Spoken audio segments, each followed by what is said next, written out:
Hello, hello, hello.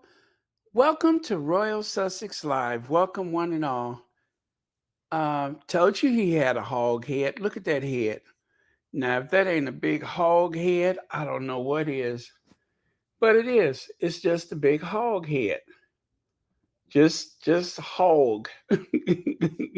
Just hogging up the camera. Anyway, let me see here. Marcia Ware, thank you so much for being first. And Marcia wants to say hello to Winsome Jones. P. Morgan is moving his show to YouTube. Yes, he is. Yes, he is. Okay. Hi, V. Bram, Sharon Middleton, Joy A. I'm sorry, not Caroline. Bunny Rose, Stevie Rose. Is that right? Bunny Rose and Stevie Rose. Uh, Judy Matasset. And who else is here? Lorna Williams. Thank you all for being here. And let me see here. B. Bram, Lydia Washington, Judy Matasset, Carolita Simone, Joan, Lorna Williams. Am I repeating now? BD 140s. And who else is here? Okay, and a host of friends and others. Okay. Oh, Elaine Parker, I hope you're feeling better, and thank you so much. Oh, there's my bell. There's the bell. And thank you so much for the super sticker. And thank you for being a member of Royal Sussex. Oh boy, that sounded butch. Okay. Anyway, Helene Grind, thank you so much for being here. And is it Ma Razzie? Thank you. Thank you. And who else is here? Michael D. Burleson, thank you so much for being here. Okay. Beverly McCaskill, thank you. All right, let's get on with it then, shall we? Because I got a heap of slides to get through. Happy Independence Day, Grenada.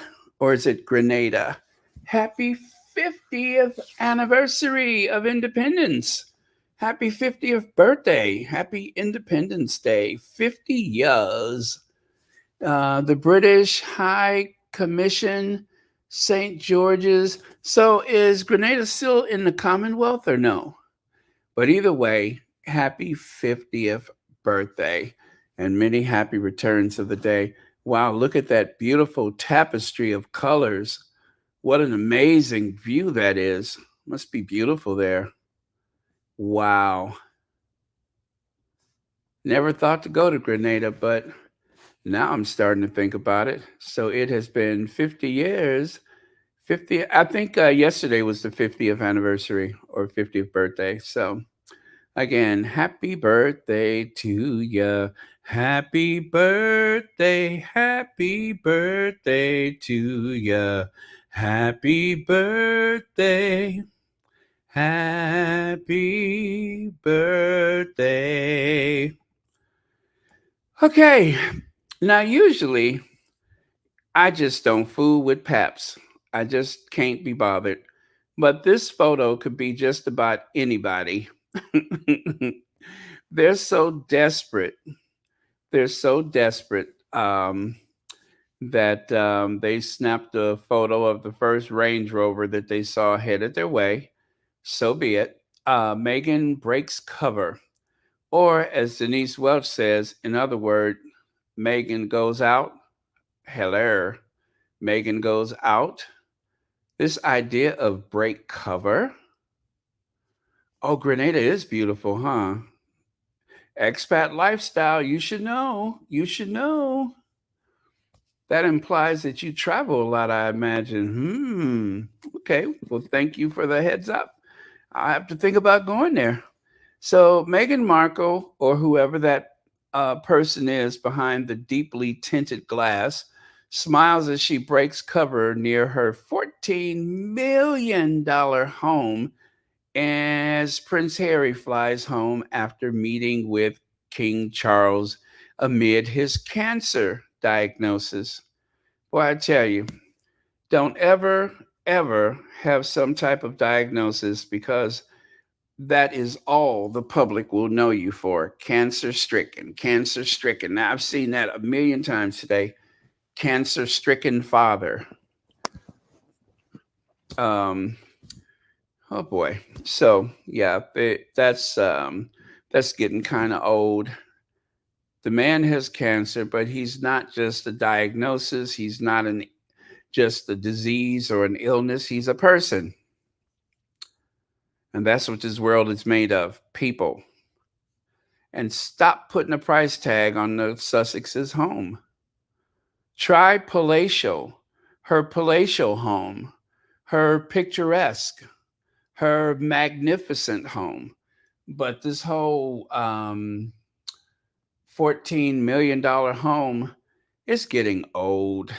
Give it a rest, tabloids. And that photo of what may or may not be Meghan is the most exciting thing that's happened to the tabloids ever since they snapped a photo of Harry's ear. Um, that is the most widely spread image of an ear since, I don't know, since Van Gogh. This is the most we've ever thought about an ear. But what difference does it make? The man is in the car, he's traveling. I will never understand these paps. You know, let me confess, let me confess. I enjoy seeing images of people that I love and admire, or that I just want to celebrate. I really do. But I don't want to see them afraid or angry or trying to dodge the paparazzi. I just like seeing them living their best life. No matter who it is, I'm not here to condemn anybody. And yeah, I'm kind of nosy, and I just want to see people in their natural habitat. And so, yes, I do love to see a good photo. But the whole car thing, I mean, after what happened to his mom, oh, is very tacky. Very, very tacky. Okay, so top son, Prince back at to work as Harry jets off, and they say he's a top son. Wills thanks well wishers for supporting his pa and Kate as he joins Tom Cruise at charity do. Um, so this whole thing with the charity, because Harry was en route to see his father, they quickly threw together, because they weren't sure that he was going to come. But after Harry was on his way, then of course he had to go.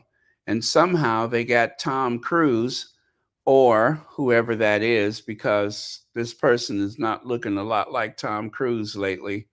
I don't know who that is, that characterization that's supposed to be Tom Cruise and William. Um, they donned their tuxedos, and they had this fundraiser. And you know what? For the benefit of everyone who is waiting for that money, I'm happy for him. As a matter of fact, given everything that William is going through as of late, I'm glad he got out the house. However, this sick obsession with his brother is the only reason why he's out of the house. Otherwise, he probably would not have shown up. But this was his opportunity. As a matter of fact, this may have been in the works for a while. This may have been in the works for a while, because the reason I say that is because of the um, legends of aviation, living legends of aviation, they probably had this in the works ever since that night, plotting and scheming to think of some kind of way for William to come out and imitate his brother, his younger brother. And that's exactly what this is. This is an imitation night. This is a night to imitate Harry. And where that's concerned, I must admit, it was very successful. If he was trying to pretend like he was someone else, of course, he's nowhere, um, at Harry's level because people like Harry. William, they tolerate. Harry, people love. William, not so much. But because of his role, people tolerate him. And that's just the way it is. Uh,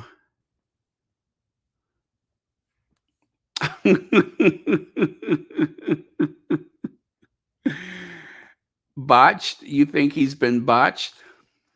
Well, what I found out, and this is not to say that Tom Cruise has had any type of intervention, but they say that you know, when people have been treated with Botox, not to say that, I don't know that he's ever used Botox, but they say it plumps your face up. Like, for instance, Madonna, that frightening appearance of Madonna was temporary. They say that the Botox has settled and her face looks more Madonna now instead of, like it was. I didn't realize that, but I guess it makes sense because it is a foreign substance and it probably inflames the tissue, maybe. I don't know, but it is a foreign substance, so I suppose it could have that effect. And if you find yourself out in public a lot, then of course, you know, people that know you or people that see your photos before and after and everything, of course, they're gonna spot it right away. So, but you know what? His face, let him do what he wants with it. Not my affair. Okay. Ferda Sanchez. All right, moving on. So Chris Jackson, that little brown noser. Great to see the Prince of Wales out and about supporting the fantastic LDN Air Ambulance. That's London Air Ambulance Service, whatever. That was the charity at the charity gala dinner tonight. Well, as you can see, like I said, an imitation of Harry, imitation of Harry. It has to do with flight. Harry wore a tuxedo. Willie wore a tuxedo. Harry went to a gala. Willie went to a gala. It's all so obvious. And of course, Willie took a photo with Tom Cruise because Harry took a photo with John Travolta. Um, both of them have been child actors and action heroes and such, and both have a love of aviation. I'm talking about the actors, of course. But let me just say this. Um, Tom Cruise may be an experienced pilot, but John Travolta can fly a 747. As a matter of fact, he is the only civilian that is allowed to pilot a Qantas airliner. So, where's my, there you go. Take that, uh, Willie. Take that, Willie. So, um, here. And you know what? If I didn't know better, I think Willie's got his teeth clean. It looks like his teeth are nice and white. God, that picture of Tom Cruise looks freaky. And speaking of freaky, this photo is scaring people. This photo is scaring people. William looks so withered and so hollow and just a shell of himself. People are not sure what to make of it. I must admit, it is a bit jarring. When I saw him at the event yesterday, well, earlier yesterday, when I saw him at the investiture service, I thought at the time he looked rather strange. I thought he looked thinner than I've ever seen him appear before, right? Let's take a look. Um, I think he looks very gaunt. I think he looks extremely, extremely thin. This man, whatever is going on in his household, whatever he may or may not have caused in his immediate family, this man has been to hell and back. He looks terrible. So this looks like a lot of sleepless nights. This looks like someone hanging out with Uncle Gary or perhaps Tom Parker Bowles. You know what I'm saying? This looks like someone who has been in the baking soda, to put it mildly. I'm not saying that they have used baking soda, but I'm just saying this almost looks like someone who's been, um, you know, using the household product known as baking soda, which is available at just about any grocery store, any pound store, Dollar Tree, Walmart. But something is not right. Now, yesterday, I shared that image of what appeared to be someone who was a bit distressed. Um, Let me see if I can find it here. Uh, the swaying, that very odd swaying that was going on. You see what I mean? That, um, yeah. I don't know. I just he does not seem as robust and as healthy as he normally appears. And he's a big guy. He is a big guy. So yeah, yeah. Something is not right, you guys. Something is not right. Helene says it must be eating him alive that despite everything he threw at his brother, Harry and Meghan are as radiant as ever. He hates the fact that his brother is happy. Here, here. I agree with you. It probably eats him, literally eats him alive, that his brother, in spite of everything, is still happy. You know, it's a very unhealthy obsession. I mean, I don't know him personally, but if I had to guess, it seems as though he has an obsession with his brother, which is very, very peculiar.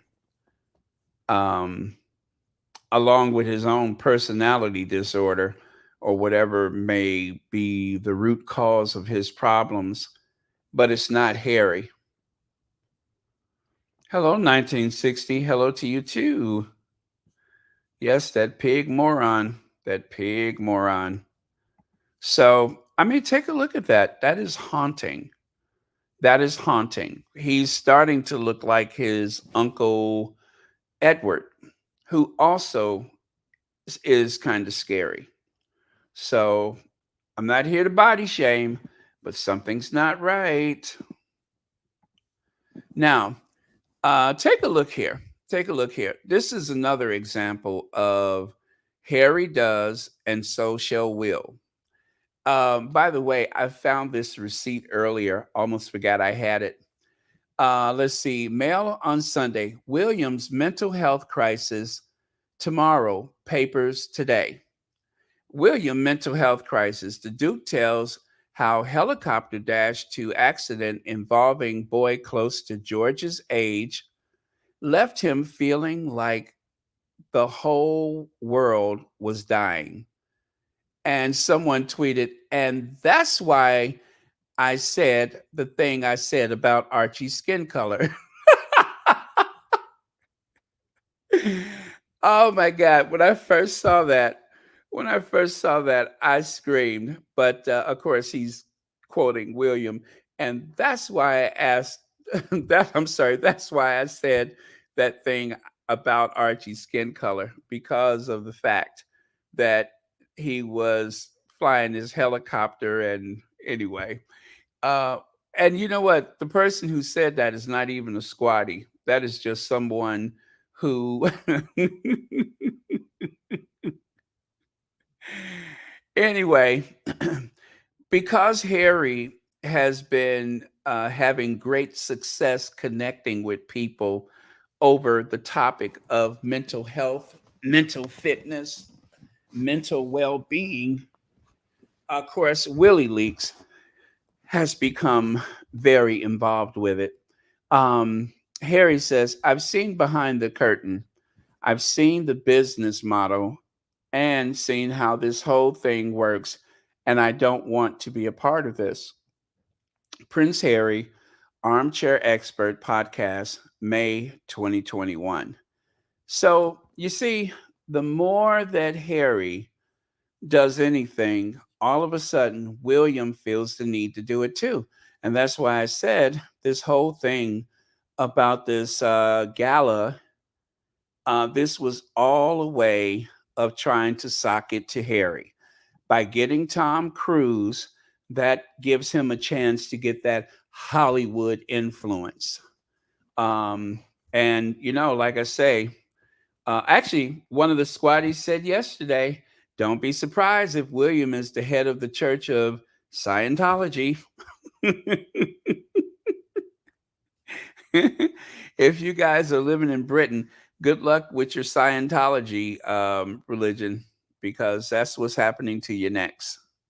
So, yeah, it is a matter of him trying to, and that's abusive. Anytime that you do something like that, is trying to show a person that you're able to um, affect them, or to outflank them in some kind of way. Gracie Infawabi says William looks like he is the one with illness, but I tell you, guilty can do that to you. Sleepless night, praying that Katie um, makes it or he is finished. Middleton will not keep her mouth shut. Ooh, Gracie and Fawabi, thank you so much for the super sticker, super chat. But that does appear to be someone with a very, very guilty mind. Very guilty about what is unclear, but he seems guilty to me. Yep. Yeah, I wonder if they ever had him do that assessment thing, that assessment. And listen, you guys, I hate to do this, but I feel like I need to. What color is Harry's eyes? Huh? What color is Harry's eyes? Because I got a feeling that you guys are not looking at his eyes. Eyes. So what color is Harry's eyes? Come on. What color is his eyes? Blue? Okay. Okay. No, his eye color is not bulge, it's blue. There is no such color as bulge. Okay, very good.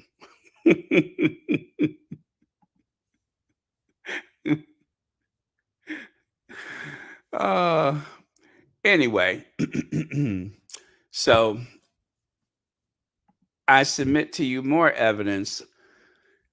Everybody recalls Apple TV, the me you can't see. The me you can't see. And William, excuse me, William could not rest until he made it onto Apple TV. See there? Harry was an executive producer on the Me You Can't See. He and Oprah were both the executive producers. This is something that Oprah talked to Harry about, I believe, during the wedding or after the wedding or something like that. And so when they finally had a chance to put this together, Harry was the one who told Oprah that this is much bigger and that we need to make it global. It needs to focus on the global community rather than just on one country or another. And so, thanks to Harry, the Me You Can't See became this moment, if you will. It became a moment. It became the moment in the pursuit of mental health and well being. And a lot of people have been helped by that program. And if you have not seen it, if there's someone you know that's struggling and you feel as though you don't have the language to help them, or perhaps you're struggling yourself, trust me when I say this, you need to watch The Me You Can't See. Recommend it to someone who's been struggling. And I promise you, it gives you a chance to learn the language to ask for help, or at least build up the courage to ask for help. It was a great podcast. Now, Willie Leaks, I did watch part of his thing, and William became this pseudo intellectual who went and sat down with a family. That's the only scene I was able to see. I didn't hear him talk about himself, but he too says he was struggling with his emotions. And you know what? I wouldn't doubt that he's been struggling, because right here is about as much evidence that you could ever need to know that someone has been struggling. Um, but of course, that isn't what we're talking about. What bothers me is that William made it a point to troll his brother by getting his own Apple podcast. See there? Prince William opens up about his mental health struggle. I don't know that there is a threshold wide enough to accommodate William's mental health problems. I don't know if there's a couch big enough. I don't know if there's anyone with enough credentials to help this man, because he is in trouble. By the way, you guys, there's 2,250 people in here. Please make sure you hit that like button. And if you have not subscribed, please make sure you're subscribed to Royal Sussex. And of course, speaking of help, we still don't know the whereabouts of the Princess of Wales, Kate Middleton, the Duchess of Cornwall, Kate Middleton. Nobody knows. But as you can see, William's face is more plump and robust here compared to the William that we see here, or perhaps the other William that, where is that photo? Where he looks so gaunt and drawn up and everything. So, um, you know, this right here, that is scary. I don't know that I've ever seen the likes of that with him before. Uh, Let me see. LAR, thank you so much for the Cash App. And thank you so much for watching Royal Sussex. Okay. Glad I saw my phone light up. I had to cut the ringer off. But yeah, so that is that. Um, okay, B. Martim has a super chat. Wait, what the heck? Prince Sway Passion. He needs help. Yes, he does, B. Martim. He needs help. Stat. Thank you so much for the super chat. And Kim Peaches, you just became a member. Now, were you a member before and you're coming back, or is this your first membership? Either way, it doesn't matter. Thank you so much for the support for this channel. And thank you so much for being here tonight. Spirit Field. Uh,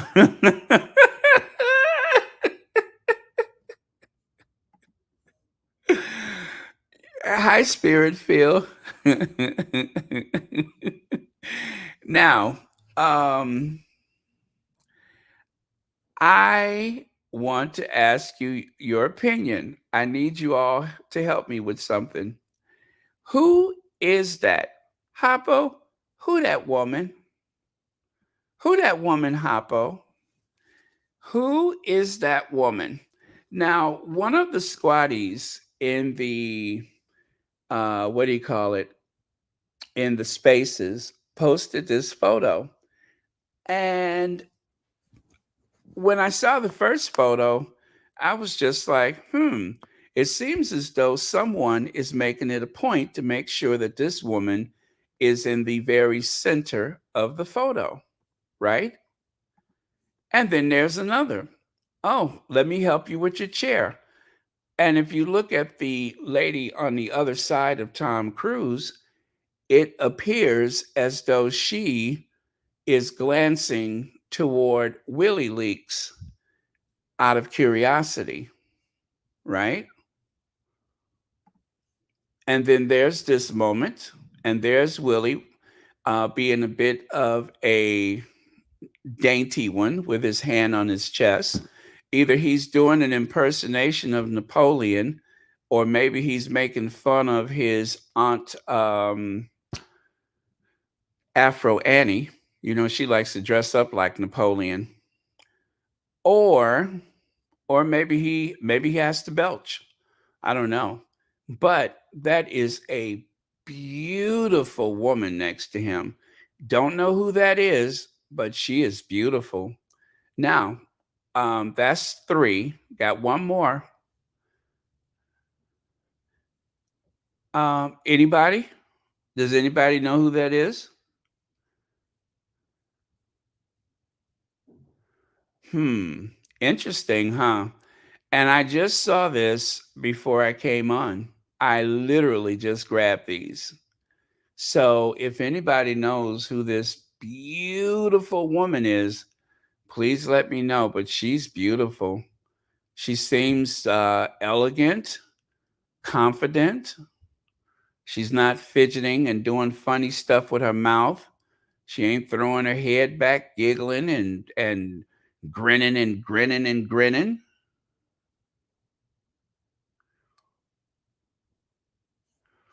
What's that? Two cousins from Spencer's side? Uh oh, okay, so that's a Spencer?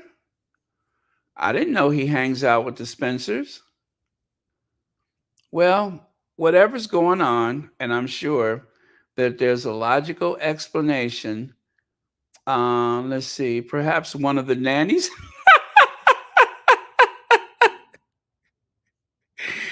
uh I don't know, you guys, but does this look like a soft rollout? Does this seem like an occasion where you want to roll out a new friendship? And of course, during times of strife, sometimes people will make friends. Maybe this is one of the air ambulance people, or someone who's an honored guest or something like that. That's probably what it is. It's probably just an honored guest who just happens to be there. But I'm just saying, I've never seen her before, but my goodness, is she beautiful? She looks like, oh, sorry. She looks like some Italian actress from the Italian cinema. Yeah, she looks like some very well-bred Italian or perhaps a French actress. I don't know. Maybe she's a relative. Maybe she's a relative. I don't know. But interesting. And I don't want to sit here and dwell on these photos. I just wanted to share that with you, just so that anybody who's worried will know that William had someone to support him while he was out last night, because we want him to be supported. So, and as they say in the hit musical Grease, if you can't be an athlete, be an athletic supporter. Okay? If you can't be an athlete, be an athletic supporter. So maybe somebody's being an athletic supporter.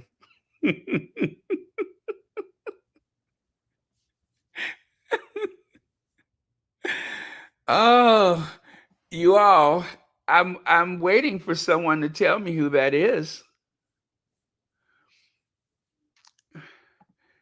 Now that was a Elvis movie, Kissing Cousins. I'm sure it has no bearing on last night.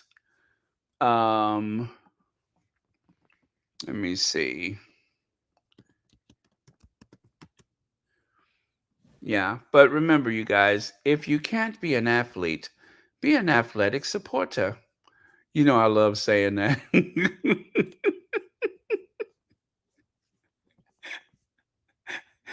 Out of all the dialogue that was in the hit musical Grease, why is that the only thing that I have retained all these years?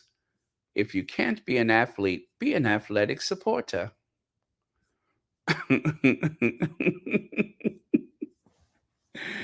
Okay, I'm going to remove this off the screen.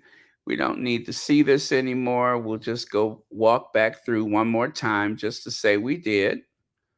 Not that it's important, but um, whatever cousin or whatever side of the family she's from, I'm sure she is just there to lend her support during this period of upheaval and shock. And yeah, so that's it. So just pretend like you didn't see her. I'm sure there's nothing to it. And we're going to move on. Let me see.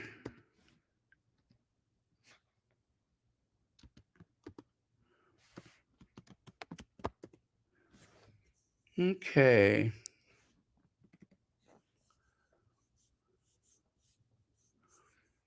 Oh, B. Martim, I'm so sorry. Um, oh, shoot. Sway got a new jump off. Is that what we're calling him now? Sway.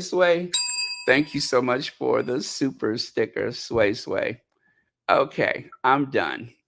Um, okay, trigger alert. Tom Bauer at 12 o'clock. The monarchy's future depends on the obliteration of the Sussexes. Royal biographer Tom Bauer says, yeah, he went there. And of course, Dr. Shola was livid. The obliteration of the Sussexes, let that sink in. They want Harry and Meghan gone. The royal family does nothing to stop this language of hate perpetuated against them. And that's true. If Charles III was any type of man, let alone a king, he would have something to say about this. Even if it was a statement saying that there's no room for that type of language, he won't even do that. He won't even do that. Charles never defends the people in his life. He did not defend Diana. He does not defend his sons. He doesn't defend anyone. And once upon a time, when the world was coming down on Camilla, he didn't even defend her. When people were outside of her house, it took a lot for him to even make sure that she had security. That's the only person that he's ever been able to man up for was for Camilla. But he's very slow to respond, very slow to act, very indecisive, very petty and vindictive. And when it comes to his family, he is not willing to stand up for them. He will not defend them. So, if that's any indication of what kind of man Charles III is, if you ask me, he does not deserve to have a throne. He does not deserve to be a public servant of any kind. In a fairer world, he would probably be some retired garbage collector or something like that. There are times when his heart is in the right place, but then there's times like this when his son needs him. His son needs him. his grandchildren, his daughter in law. They need him. And his response is nothing at all. This will be another one of those examples where they are going to do or say absolutely nothing. And if you think this was bad enough, then you have Hoghead Piers Morgan cause uproar after claiming he dismembered Prince Harry in Talk TV rant. Prince Harry has flown back to America after spending just one day in the UK following news that his father, King Charles III, has been diagnosed with cancer. And Piers Morgan actually said, um, or mentioned, should I say, dismember in reference to Harry. Now, I cannot find the audio anyplace. It seems as though that portion of the audio was cut out of the upload, so I haven't been able to find it. Piers Morgan sparks outrage as he says, I would dismember and incinerate. Oh, it's even worse. Dismember and incinerate. That sounds like someone who desperately wants to make another human being disappear without a trace. And there, beneath the photo of that god awful Tom Bauer launched a blistering attack on the Duke of Sussex, branding him a traitor. And remember that language. That's a dog whistle right there, because remember, um, a couple of those people that are in jail had declared Harry a race traitor. And I don't know if that's what Tom Bauer meant, but it certainly comes very close to it. It comes very close. He's just off by a word. So if that was intended to be a dog whistle, and of course, this is all, you know, based on my own opinion. We don't know that there's any truth to that he's calling him a race traitor, but he's using half of that term. So, anyway, um, I guess we have to give him the benefit of the doubt. Anyway, branded him a traitor when discussing his meeting with Charles on this week. The reaction, the male new YouTube talk show.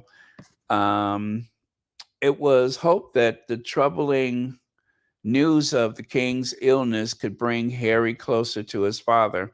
Who was hoping that? Who was hoping that?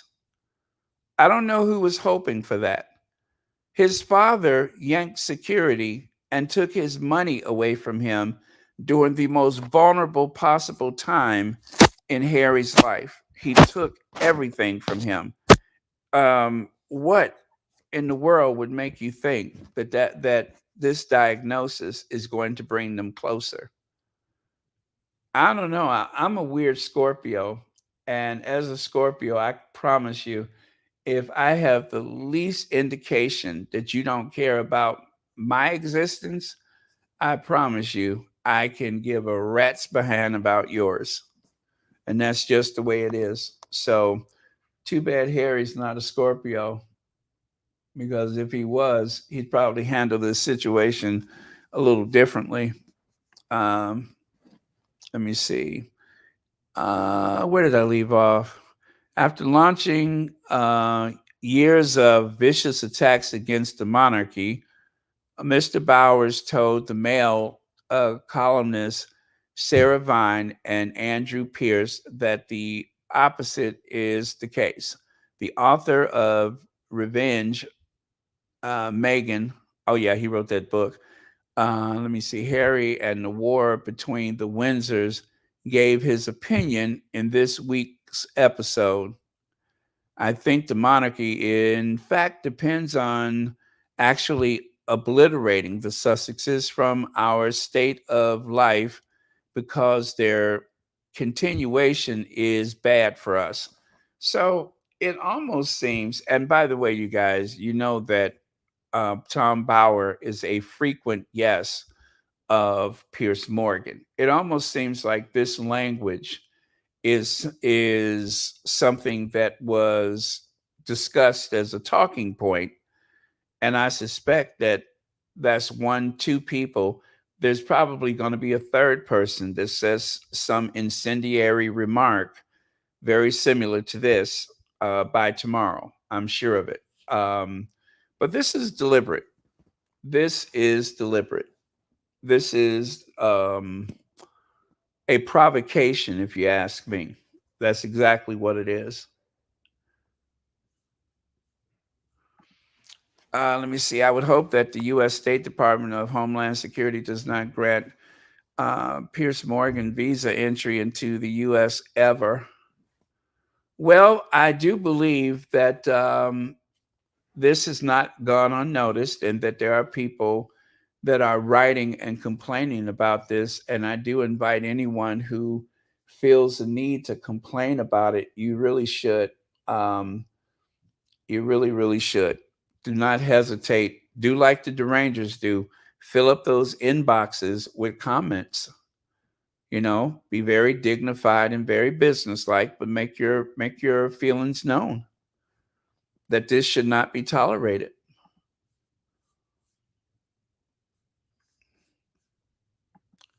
So Piers Morgan cause uproar. Let me see. We did that one. And okay.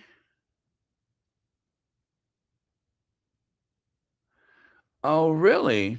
Okay. Well, thank you so much for that, Lisa Taylor. I'll have to look for it.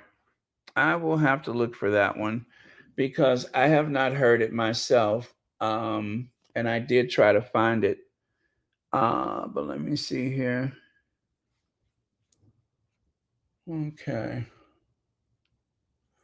So maybe tomorrow I'll have it. We'll see.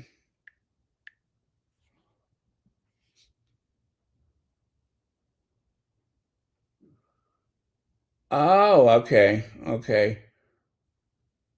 Wow. Huh. That is very nasty. That is very nasty. And like I say, this is all quite deliberate.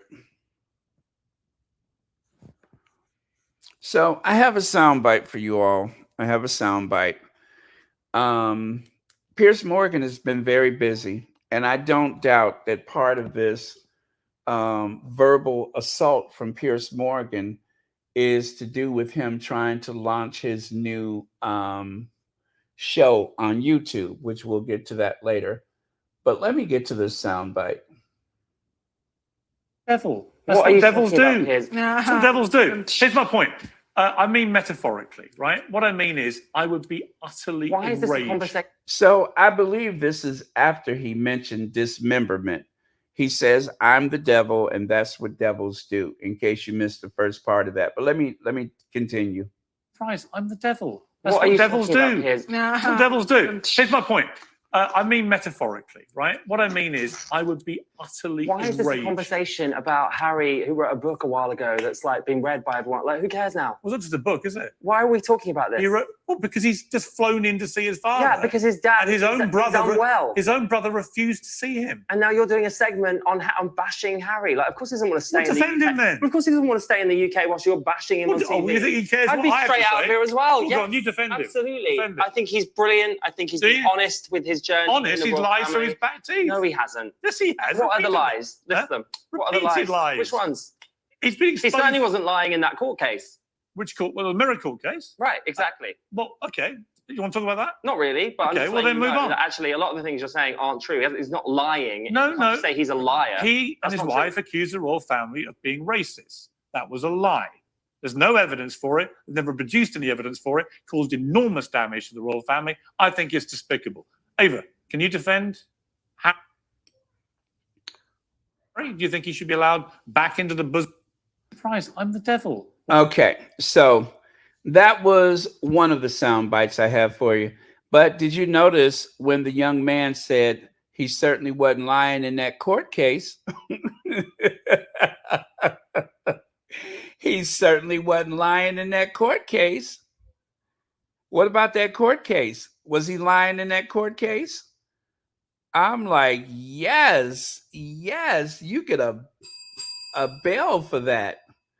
Was he lying in that court case? I bet he wasn't lying in that court case. Piers Morgan is a showman. And like I told you guys, these talk shows are theater. Um, Piers Morgan is like a ringmaster, and he's in his element. He's on his own turf, and he's dealing with people much younger than himself, and he's expert on powering people with his voice. He knows how to cut you off or to talk over you so that you don't hear anybody but him. Um, and so, yes, being on any show with Piers Morgan, you really have to be prepared. But he has no shame, he has no dignity, and it's impossible to hurt his feelings.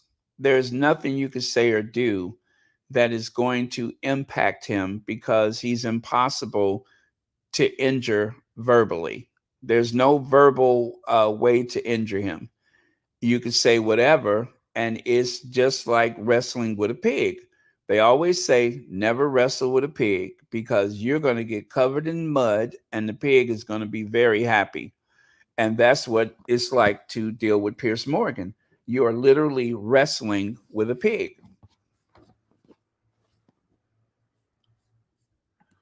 Marshall says, I'm glad the young man is calling Pierce out on his crap. Young people are not going to put up with his nonsense. Pierce may get his own butt whooped trying to be a big mouth showman. Thank you, Marshall. Following the money, who after King Charles III can manage the 80 billion Windsor fortune? They want Harry, not is that Harry? Not what is that? Since not Meghan, Harry, but not Meghan. Back is that Back or Black? Since he is now a boss and can do it, and Aristo depend on the money success of the monarch. Okay, cipher. I am having trouble ciphering that one.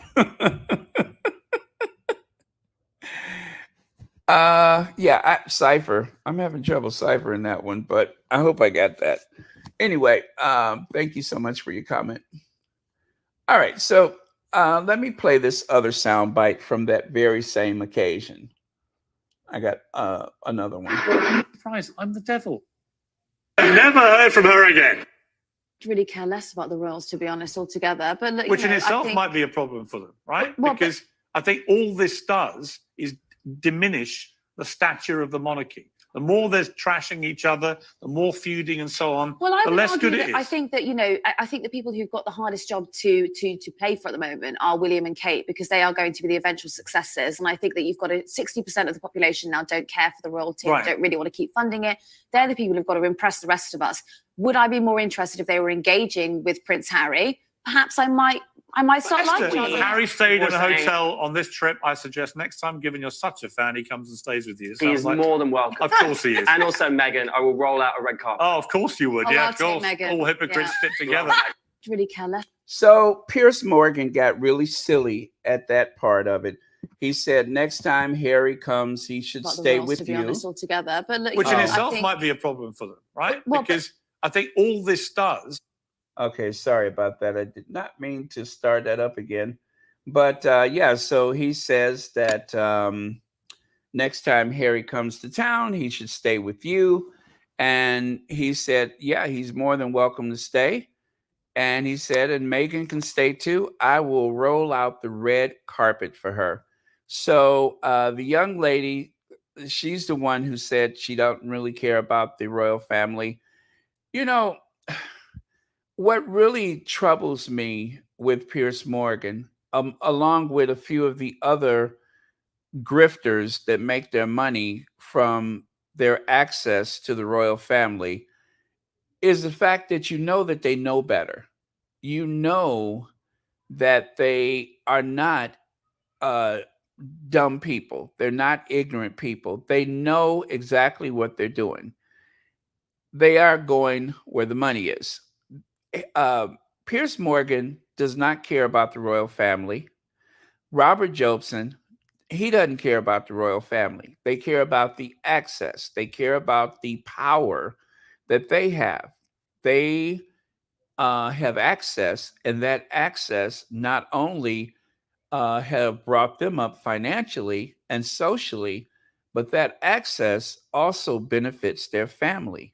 And that's something you always have to remember when you see a congressman or a senator or any member of parliament, anyone who's in government, anyone who has those credentials, even the royal rodents, because of how the power in the media perpetuates itself. In the British media, you have people that are second, third generation reporters, right? And if they're not reporters, they have some other access to the halls of power, right? And so objectivity is not an option because with Dickie Arbiter, his daughter Victoria Arbiter grew up on royal property. She grew up at Kensington Palace. Her father was the press secretary to the Queen, and they lived in a grace and favor apartment or cottage or whatever it was. And that is a way to keep people loyal, is to bring up one generation after the next.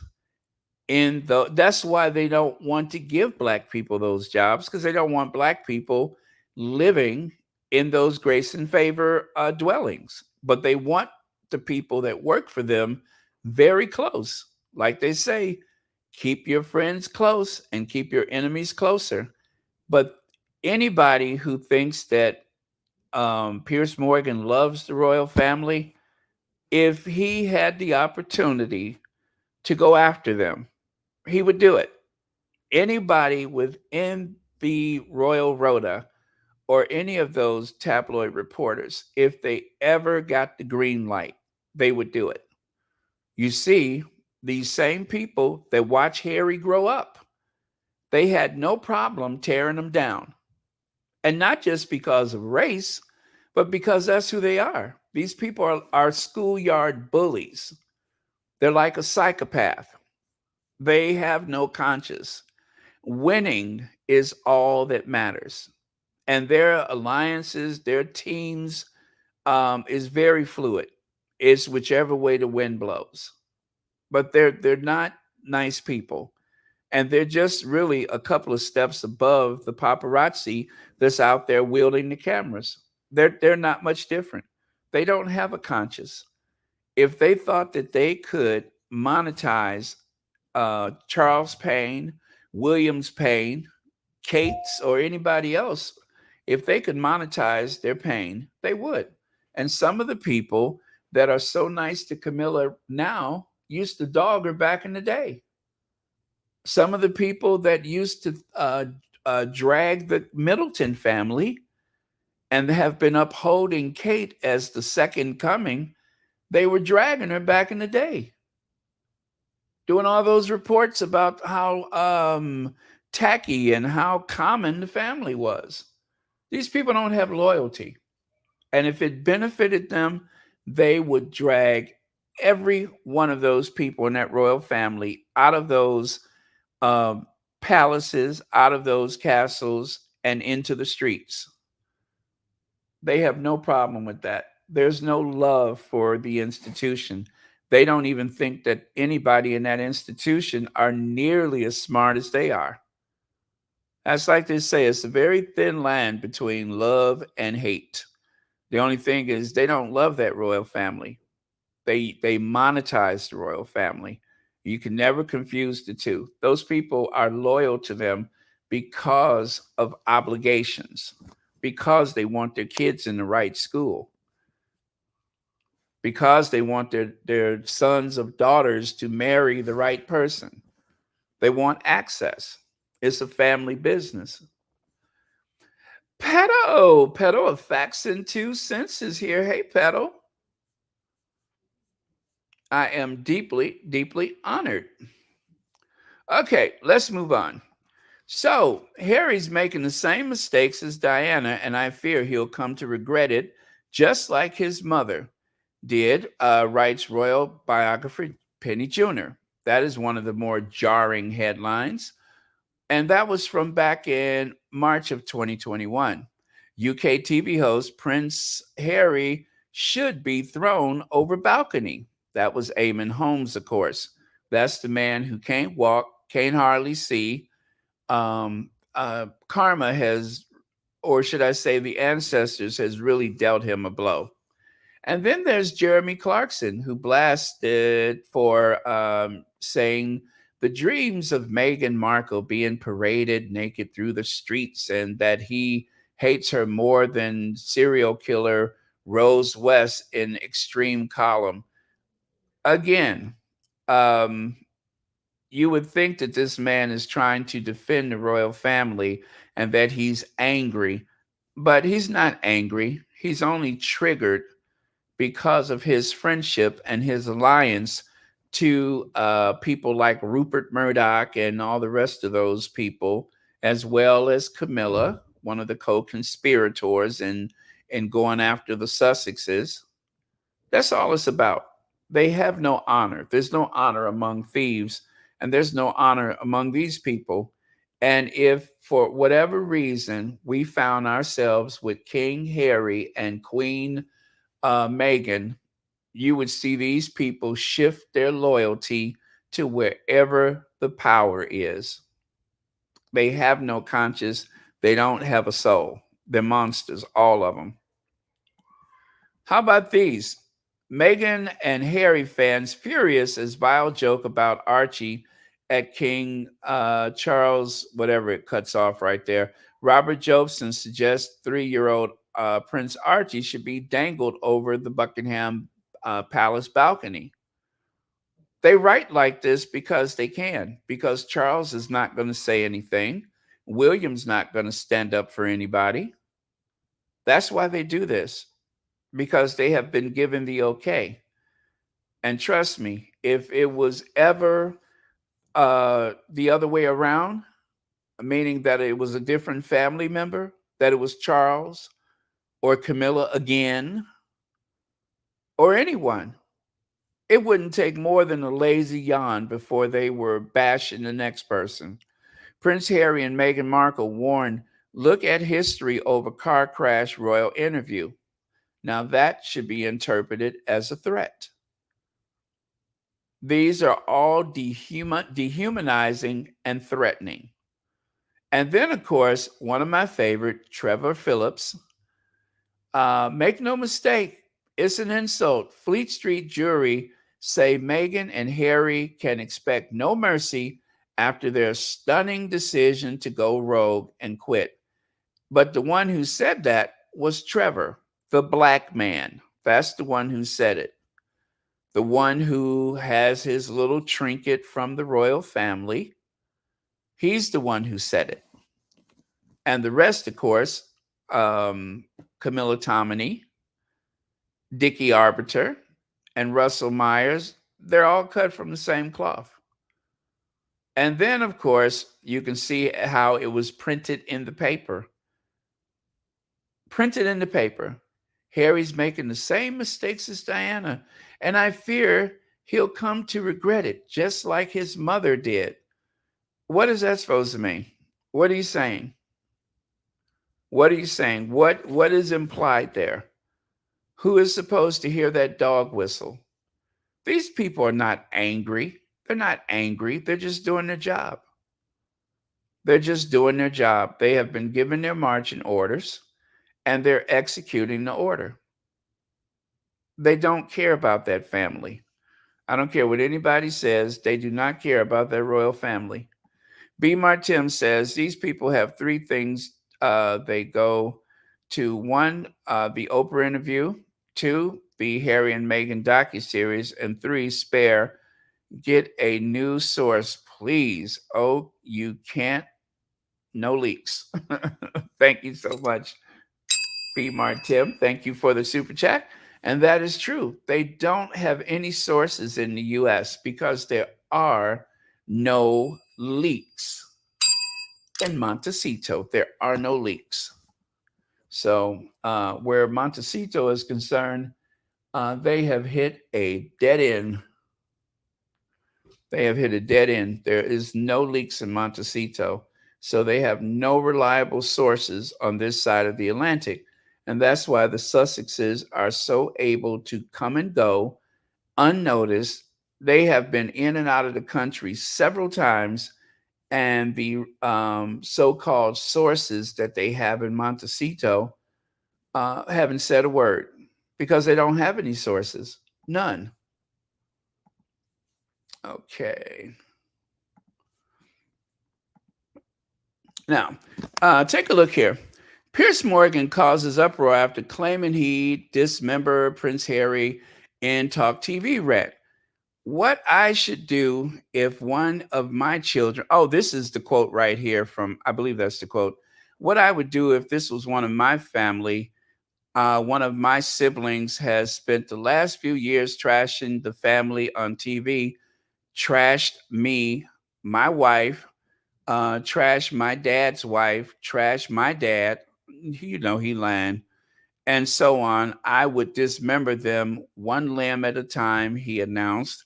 And after I'd serve all the limbs, I would probably incinerate them, he said, factly. So that was his big, tough guy quote. Honestly, I think Piers Morgan is just trying to make sure that he can take his viewers over to his YouTube channel. He's trying to he's blowing the loud horn on the way out the door so that he could hopefully get people to watch his YouTube channel. That is what that's about. But like I said, Piers Morgan is not angry. He's not triggered by Harry. If anything, he's just monetizing just like the rest of them. Okay, let me see. What do we have here? Oh, Cypher. Thank you so much, Cypher Vid. And thank you for the super sticker. Greatly appreciate it. And so right there, you can see Ipso, which is a paper, what does they call it? A paper tiger or a toothless lion. It does not do anything, but people are complaining to Ipso. I believe the article written by Tom Bauer and subsequently published by the Daily Mail on the 7th of February, 2024, breached the definition of, as published in the Metropolitan Police website, of the crime of incitement to hate, blah, blah, blah, blah, blah. Anyway, people have a right to complain because it is harassment. It is harassment. So if you are within their jurisdiction and you would like to file a complaint, do it. Do it, do it, do it. You are entitled to, because not only is it bad taste, but it is also a threat. Let's see. Piers Morgan is a dangerous stalker because he is white. People assume he will not act. This is how stalkers end up killing. Absolutely. Absolutely. It also, there are some very fragile people, mentally fragile people out there. And because of that, as we know, with what's his name? Jeremy Vine. Jeremy Vine had a stalker. Jeremy Vine had someone who made him miserable and afraid to leave his house. And even though he facilitates a lot of this same type of dialogue on his show, he found himself in the crosshairs of some loony bin. And then, of course, he wanted everybody to feel sorry for him. He wanted everybody to understand why he was so afraid for his life. And let me see. I think I have it here. case is that you're fired on from all directions. Every time you open your phone, he's there. Every time you turn on your computer, he's there. And you know that what he's doing is he's adjusting or despoiling your digital self. Now, you may say, well, it doesn't matter, you just come offline. But the fact is that, you know, we live 70, 80, 90 years, but our digital presence goes on forever. And you can see yourself being dismantled. And you can't see it ending. The judge actually said when he sentenced Belfield, you didn't meet or physically approach or watch any of your victims as a traditional stalker might have done. Your methods were, however, just as effective as a way of intimidating your victims and were in many ways much harder to deal with. The danger came from the online traffic, not from the individual. I would have done anything to meet this guy and have a conversation with him face to face. He wouldn't have been threatening, he was probably a coward. But what he wanted to do was create so much hatred against me that someone acted by proxy. I'm absolutely certain that he knows, with 400,000 people watching those videos, that at some point someone is going to take a knife or acid to my home. Or the other thing is, he gets one of his victims to take their own life. We heard about someone trying exactly that in the court case, one of the victims. 2 of them described themselves as becoming suicidal. That is not to be taken lightly. I think if the courts hadn't stopped Alex Belfield, somebody would have died. Someone who stalks in person, we imagine to be hiding in the shadows. But what Alex Belfield and his army of followers was doing was in plain sight. Everyone could see it on Twitter and YouTube. It's extraordinary. And I think there's a business model here, and this case has broken it, which is great news for everyone.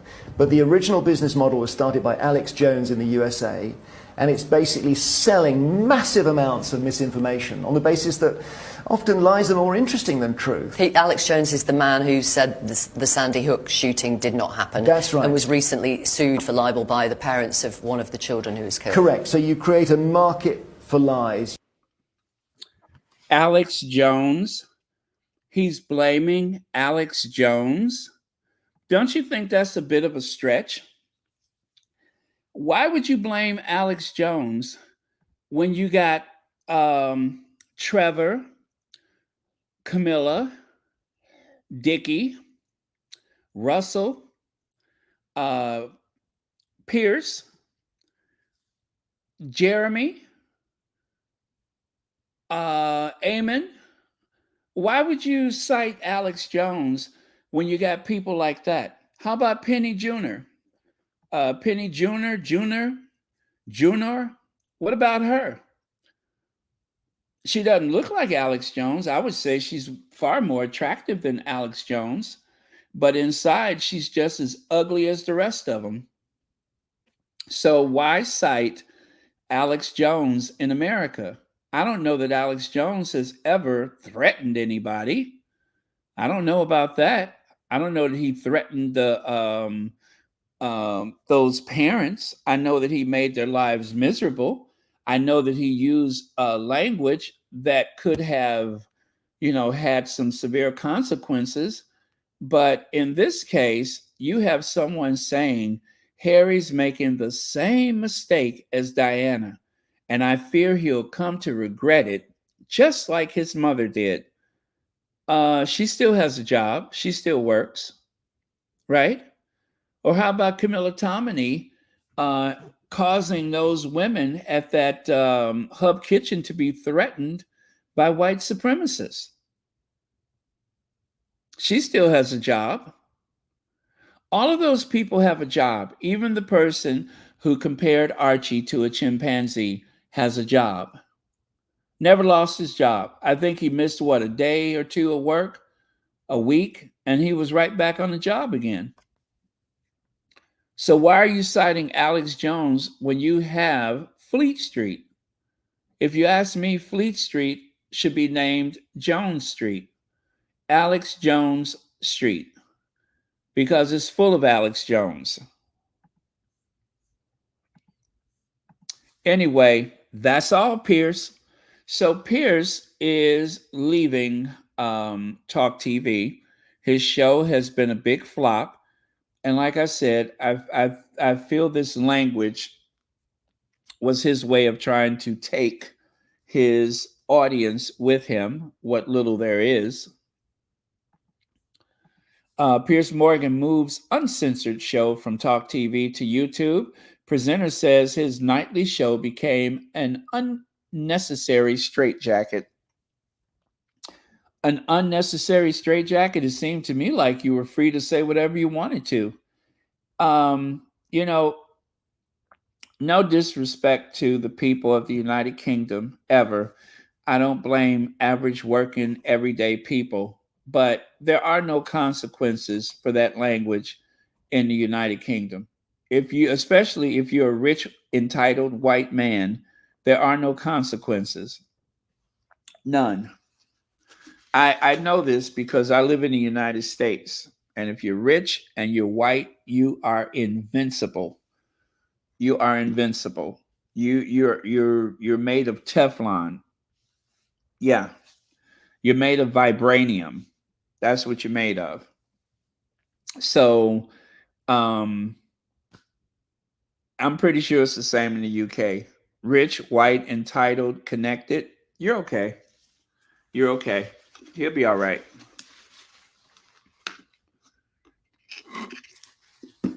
For everything Piers Morgan has done in his professional career, so far he's gotten away with it. So far he's gotten away with it. He's not bankrupt and he's not in jail. And the likelihood is he never will be. Piers Morgan is leaving the unnecessary straitjacket of his TV show to focus on his successful uncensored YouTube channel. His daily 8 p.m. show was launched nearly 2 years ago. Morgan, 58, said that no longer having to be a slave to the schedule would allow him to improve the Piers Morgan Uncensored channel, which has grown to 2.3 million subscribers since 2022, and regularly, that is, attracts a worldwide audience of millions. Gee, I wonder why does he have so many subscribers? You know, guys, it is not the hour-long episodes that gets the clicks. It's those little sound bites. The ability to make shorts has been a game changer when it comes to subscribers, right? And the more shorts you make, the more short videos that you make, the more ability you have to get subscribers. And let's face it, Piers Morgan is a right-wing dream. Now, he's hoping that he can take on Joe Rogan. That's not going to happen. You know, there are some people that are very successful on YouTube that have millions of subscribers. And then there's Piers Morgan. Now, he's lucky to have however many subscribers that he has. But if he was so sure of himself, he wouldn't have had to make his exit by using that type of language with Prince Harry.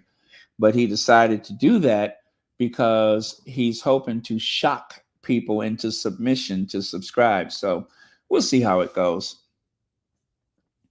Okay, let me take a look at a couple of your comments before I continue.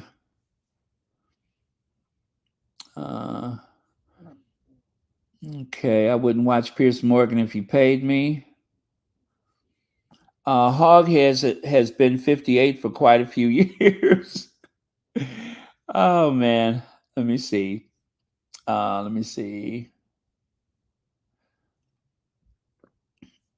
I hope not. I don't even want to think about that. That makes my skin crawl. Baron, what about calling him Reverend Jim Jones, Kool-Aid drinkers for falsehoods and lies? That pretty much describes him, actually. That really, but it's not just him. There's a few other people. And you know what else is that if he is free to jump on the YouTube like that, of course, it's just in time for the election cycle here in the U.S. So surely he's going to try to take advantage of that too. Let me see. Piers will go too far one day. Whoever or whatever gives him that boldness will one day dissipate. I hope so, Jadelle. I hope so.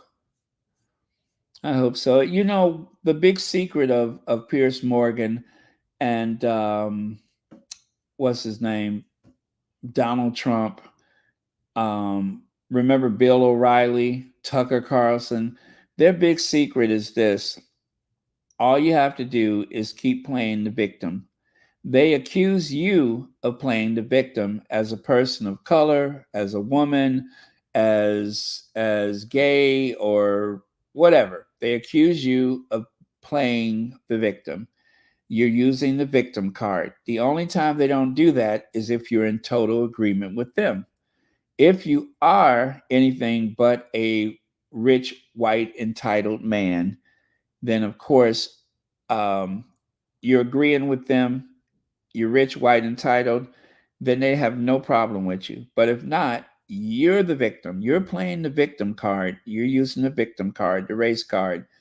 But for them, it's actually they who say that they just can't get a break. I'm a white man and I just can't get a break. That is the game that they play. And they convince other white men to believe it. Problem is, a lot of the ones that believe it are some of the poorest amongst us. The most poor, the most vulnerable are the ones that tend to be in lockstep with the very wealthy and entitled. The people that vote against their interests. Okay. Anyway, so Piers Morgan, his show is not making it. And despite the big financial incentive he had, I believe that the contract was for 3 years. And after 2 years, they have decided to cut their losses and move on. And so Piers Morgan is coming to YouTube. And by the way, you guys, just because you have a lot of subscribers don't mean that that's how many people are watching you every day. People will subscribe, but you know, if you get half of those people to look at one of your videos, you're lucky. But a lot of those people with millions of viewers, sometimes they only have a few 100,000 views on their best videos. Matter of fact, let me see if I can find one of Piers Morgan's videos. Let me see if I can find one of his videos. Just out of curiosity, Piers Morgan Uncensored.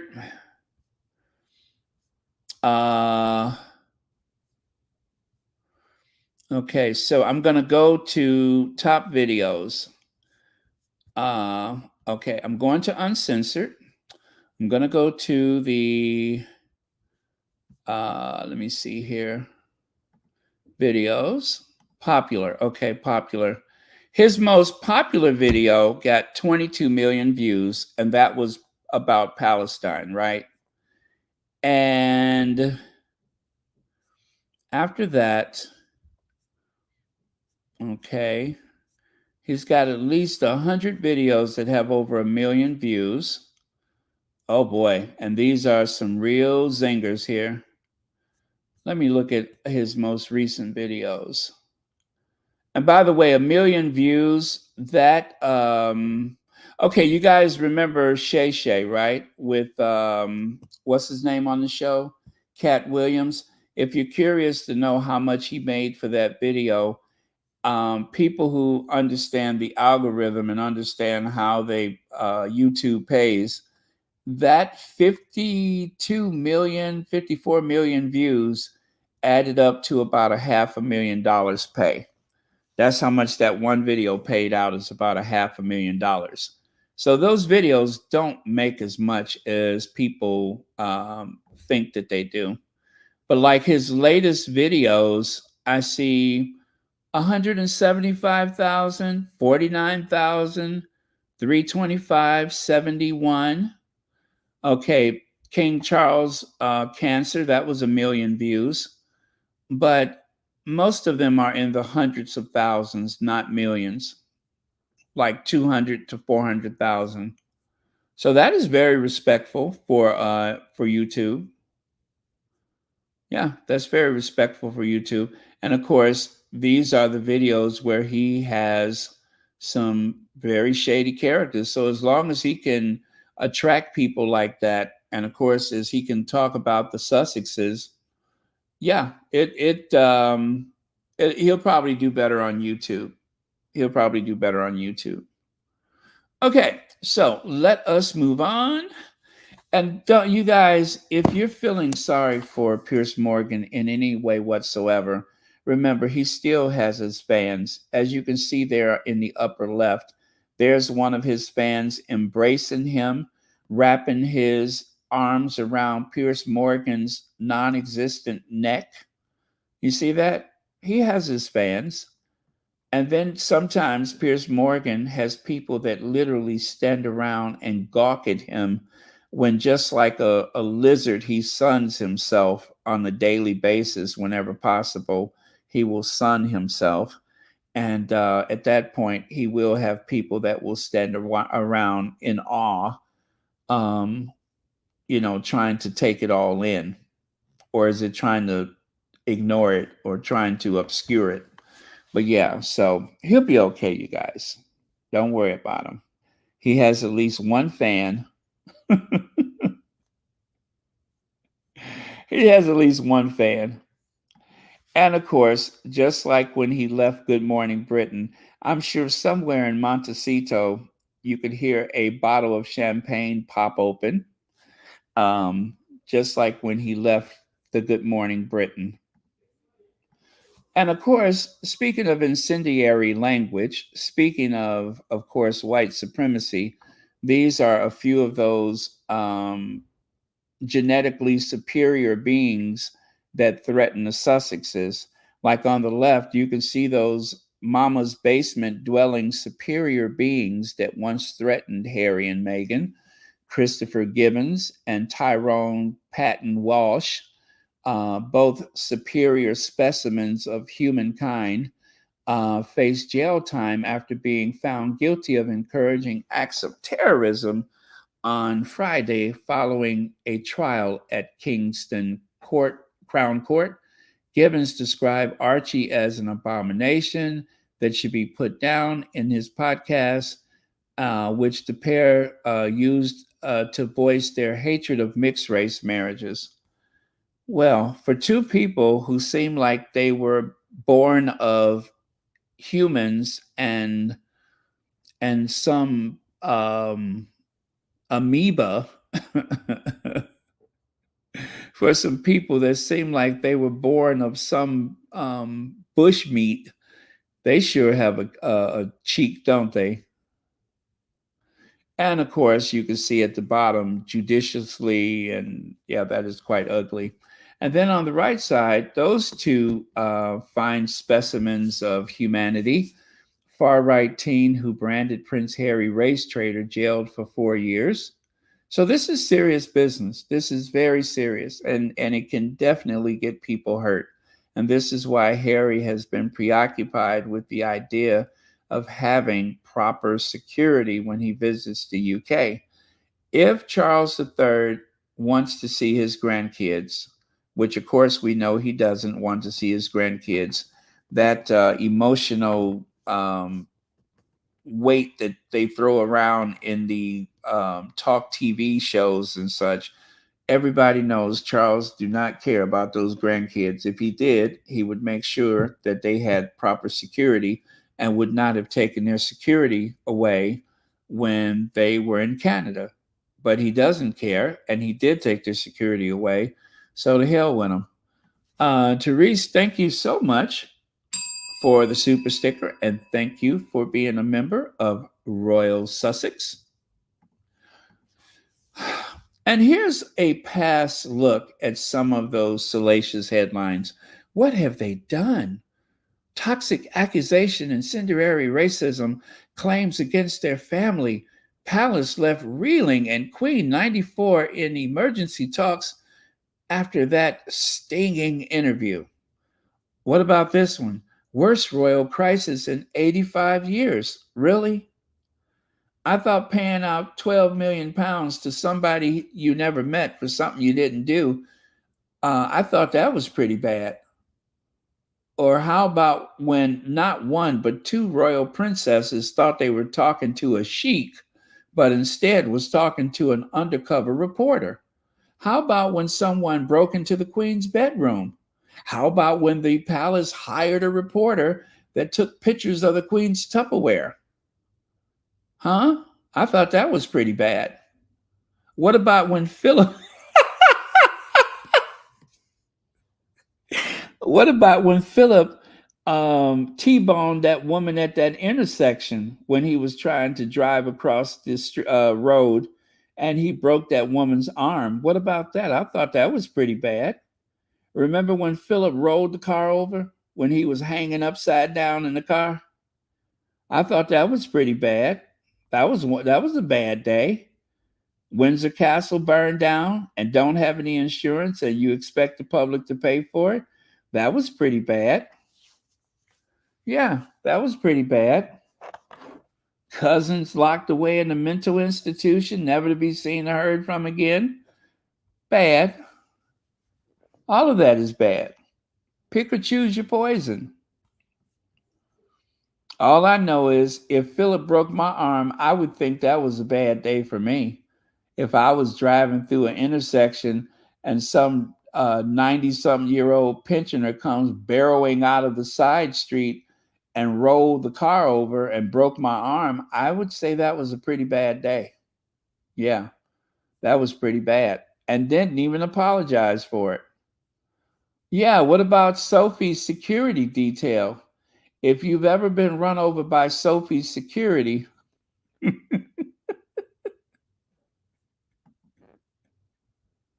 thank you, CK. If you've ever been run over by Sophie's security, that's a bad day. Give me a break. Now, Cold War Steve has come up with some pretty clever artwork.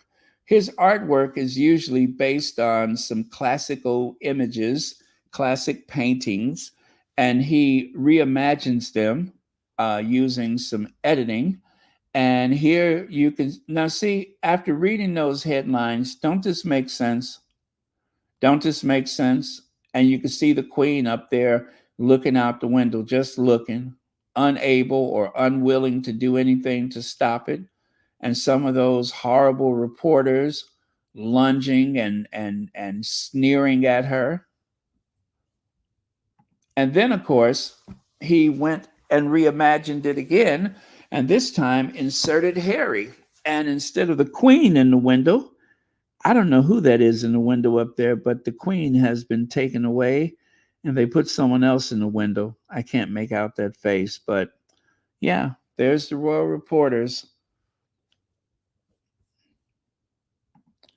And of course, this scene where Meghan is being challenged by all of these white privileged men out for blood. You can see Rupert Murdoch with his hand extended, and there's Dan Wooten.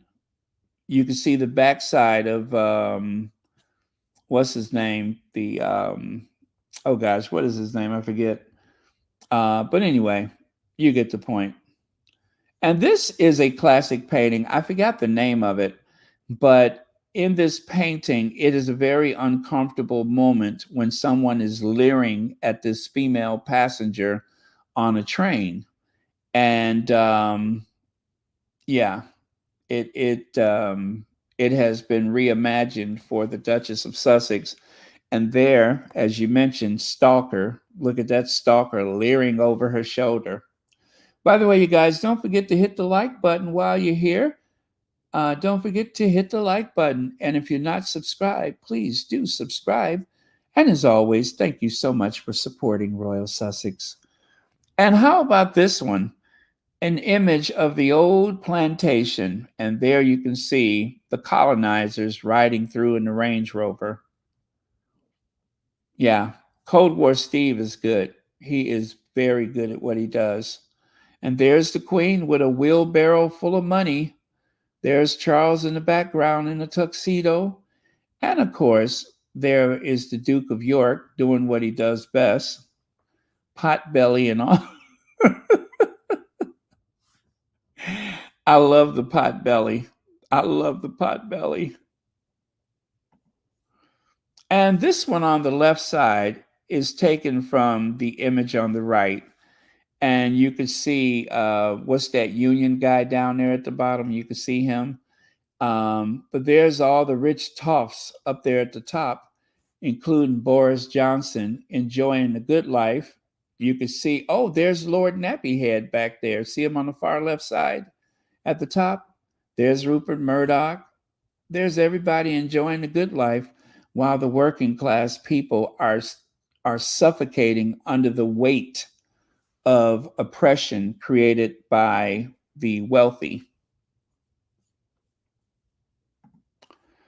Now, it's time for Beatrice and Eugenie to up their game, cause for fringe royals to rally around King and do a bit more after Charles and Kate's health battles put them out of action, as experts say King's slimmed down monarchy is looking very threadbare. And of course, that is from Richard Eden. Actually, that's Elizabeth's high. Richard Eden has his own here. It's time to promote Beatrice and Eugenie to frontline royal duties. An aging firm needs help. King and Queen are excellent ambassadors, but can't do many long-haul tours. The monarchy needs new recruits if it is to remain strong. Here's the problem with that. You see, these reporters talk out of both sides of their mouths. You see that? Prince Charles opposed Beatrice and Eugenie becoming senior royals, book claims. Or how about this?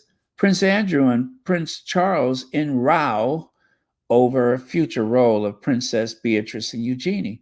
Now, I remember a long time ago, the Duke of York was trying to get more work, more, engagements for his daughters. Charles insists they should have none. And so now, when they need them the most, Beatrice and Eugenie are enjoying their boy toys. So, nope. King Charles set to snub Princess Eugenie and Beatrice due to Prince Andrew. No, it has nothing to do with Andrew. Charles never wanted them involved. He was so sure that he was going to depend on Harry, his brother, and their children. That was the goal. Not realizing that Harry meant what he said 20 years ago. He do not want that life. He doesn't want that life. Now, we talked about Auntie Lee Thompson yesterday. Lee Thompson, meanwhile, the New York Times reported it was KP who informed the press of Harry's visit, not the king, not Harry. Well, if you guys watched Petal earlier, Petal spoke about how Lee Thompson had used his emails to inform the various newspapers that William was available and would be working. Oh my goodness. TC, thank you so much for the Cash App. And thank you so much for watching Royal Sussex. Greatly appreciate it. But yeah, so you guys, Petal was on fire earlier. So if you guys didn't watch Petal earlier, do watch it, because Petal, as per usual, explained this in great detail. And that's Petal of Facts and 2 Cents. So not only, as discussed yesterday, about them leaking Harry on his way to the UK, but also that whole thing about William ready to work and all that kind of stuff. Well, that was something that Lee Thompson had added out there. Now, Lee Thompson is supposed to be this whiz kid who helped CNBC, which is the business channel of the, NBC universe. He supposedly was able to get them more viewers and whatever to their cable channel. Well, William hired him. He's 28 years old, by the way. I know it's hard to believe, but he's only 28. William hired him because he is very adept at surfing the algorithm. And he is supposed to help William bring new life to, he and Kate's online presence, right? Which is why things like this happen. That is why things like this happen. This is Lee Thompson. This is also Christian Jones and also Jason Knopf. Those are the ones behind this, as well as Simon Case when he was at Kensington Palace. They were the ones behind Copy Kate and Copy Will. In other words, they were the ones that were telling them to dress like the Sussexes, to walk like the Sussexes, and if possible, try to talk like the Sussexes. That was all they're doing, to make over mediocre Middleton and Willie Leaks. That was Lee Thompson's doing. But Lee Thompson is more focused on things like the TikTok people, not the old royalists. So that is who was responsible for it. But again, you guys, Pedo went into great detail, and it was fire and music as usual. So if you are not subscribed to Facts and 2 Cents, I don't know what you're waiting for, because you're missing a lot. Now, Prince William and Prince Harry's relationship broken as Duke flies home without seeing his brother. Good Lord, that almost looks like I wrote it. Or how about this one? William and Prince Harry's relationship broken as Duke flies home without seeing his brother. Not only did they do it once, but they've even done it twice. And if you think that's bad, wait till you see this one. I don't know who's over at GB News, but they should stop bringing their middle schoolers to work. Actually, this is beneath middle school. Prince William and Prince Harry's relationship broken, according to royal commentator, as the Duke flied home without. I'm telling you, it looked like I wrote it. This looks like my doing, but I didn't do it. I promise you that wasn't me. But anybody who spells like I do should not have that job. I mean, in a world of autocorrect and grammar correction, how could something like that happen? Dansby says, yes, Pedo was awesome earlier. Told about the haters' miserable background and why they are haters. Absolutely. Absolutely. Yeah, so again, that is Pedo of Facts and 2 Cents. She was in the chat earlier. So, okay, let me continue here. Edward Enninful wraps up British Vogue reign with 40 cover stars. Editor-in-chief steps down after 6.5 years with cover featuring Laverne Cox, Serena Williams, and Victoria Beckham. Well, I'm going to leave that there for just a second so you can try to figure out who all these people are. But as you can see, there's Jane Fonda, Oprah Winfrey, and I love Jane Fonda. God, I love her. Anyway, there's a lot of people there. Some fashion models, some movie stars, and of course, one very, very famous talk show host. Oh yeah, I can see Linda, what's her name? Even something, Evangelical Lista.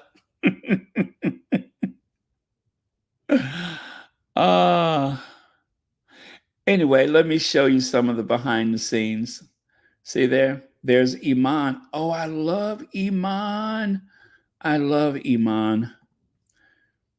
And of course, Naomi Campbell, etc. Christy Turlington.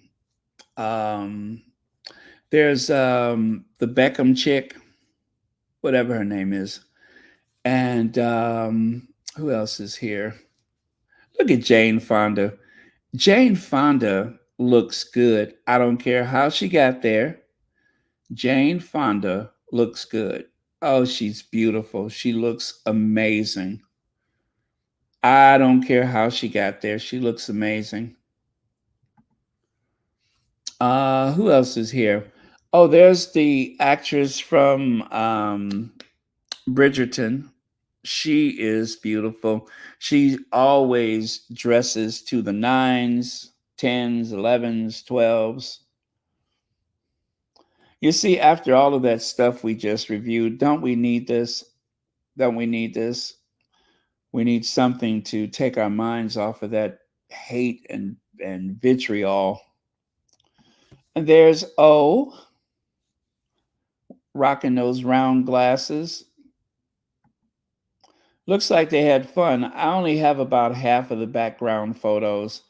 And look at Jane and Oprah. Oprah's 70 years old, people. Oprah is 70 years old. Look at Oprah. 70. Jane Fonda and Oprah got their house shoes on. Bless their hearts. Did I miss Serena Williams? I sure did, didn't I? Where is Serena? There she is. There's Serena Williams. So sorry about that. There. See, I was going to say it right here. There's Serena Williams. And I don't know who that model is. And I don't know who that lady in the back is. But they look like they're having a good time. I love Iman. And wow, look at how tall Cindy Crawford is. She still looks very good.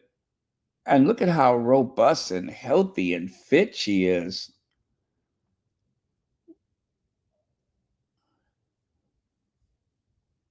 Yep, looks good.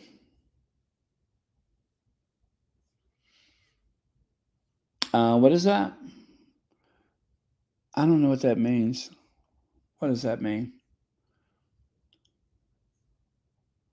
Jane is what? 80? Let me see. What does that mean? 90? Is that what you're saying? Anyway, she looks good. And speaking of looks good, if you missed this cover of Vogue, you missed everything. Oh, 86. She's 86. Thank you, Martine. Oh my God. That is Julia Roberts. She looks good. She looks amazing. That is Hollywood good and amazing. She looks good. So she was not part of that video of that photo, but I saw this the other day and I'm like, you know what? I meant to share this, but wow. Wow. Wow.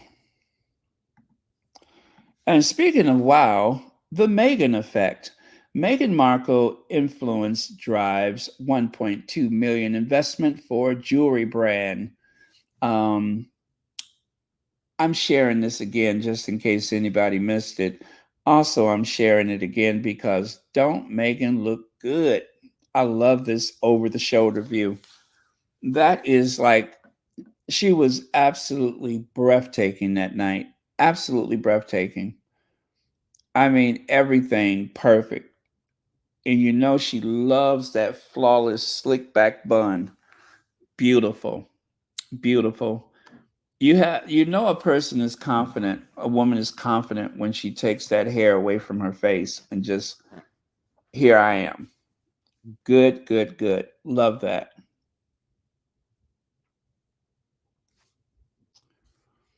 Okay. And check it out. Prince Harry and Meghan Markle will be in Vancouver for Valentine's Day. Yes, Prince Harry and Meghan Markle are scheduled to visit Vancouver and Whistler from the 14th through the 16th for the 3-day Invictus Games 1 Year to Go event. The Invictus Games, established by Prince Harry, is an international multi sport event for wounded, injured, and sick servicemen. So, wow, isn't that romantic? They are going to be in Vancouver. And of course, Vancouver Whistler, should I say. And of course, when you are in a cold place like that, there's nothing else to do but snuggle. So, um, all I can say is draw the curtains. And with that, you guys, guess what? I'm done. I am done, done, done. That was the last slide. I am done. So thank you all so much for participating in Royal Sussex tonight. And thank you, Elaine Parker, Gracie Mfawabi, B. Martim, um, Kim Peaches for the new subscription. Also, B. Martim again, Cypher, and Therese. Oh, did I miss that one? Oh, did I? Or did I not? Anyway, Therese, thank you so much for the super sticker, just in case I missed that one. And thank you, moderators, as always, for keeping this a very safe space. And you all don't forget to pray for the Sussexes because, well, they need our support, especially at a time like this, because the wolves are out. And the language that they were using today is very frightening. And of course, whenever you see our queens, our queen in heaven, the people's princess, and of course, the rock of the Sussex family, Doria, we have concluded our, what do you call it, our show for today. So, again, thank you. And I'll take a look at some of your comments here in the chat, and then we're going to say goodnight. Let me see the clip of Puke Moran, an article by Tom Bowell movement. Bowel movement needs to be sent to every credible international media outlet. They also need to be reported to every law enforcement agency possible. I agree. They're dangerous. They're quite dangerous.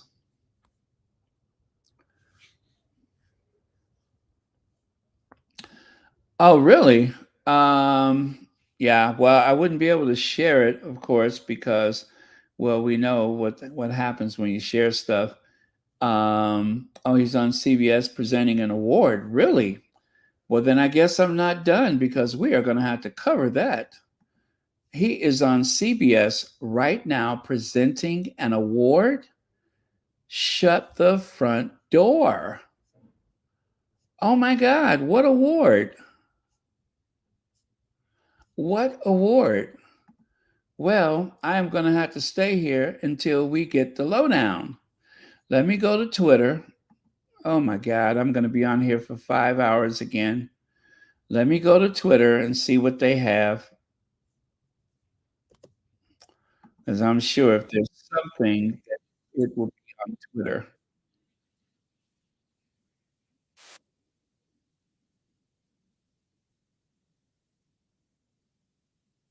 Mm, the trailer for Hunting Housewives. Oh, is that a movie? Hunting Housewives? Denise Richards and Nene Leakes? Wow, that's going to be fun. Anyway, you guys, I am done for today. So please have a good night or great morning. Don't stay up too late on my account, but I am going to stay here for a minute and see if I can find Prince Harry. I don't have any way to watch anything live. So if I can find something, I will share it with you. Walter Payton Award. Oh, wow. Okay, let me see. Prince Harry, the Walter Payton Award.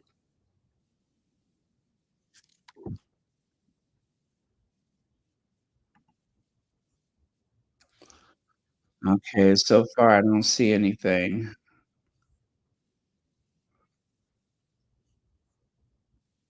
Mm.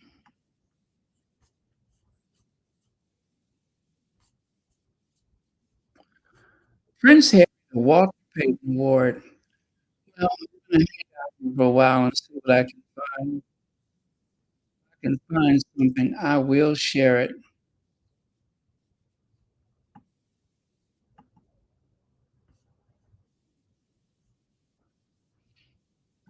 The Walter Payton Award.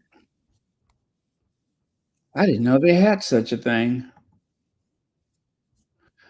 Oh, you guys, what are you doing to me? Because you know I'm gonna be on here forever.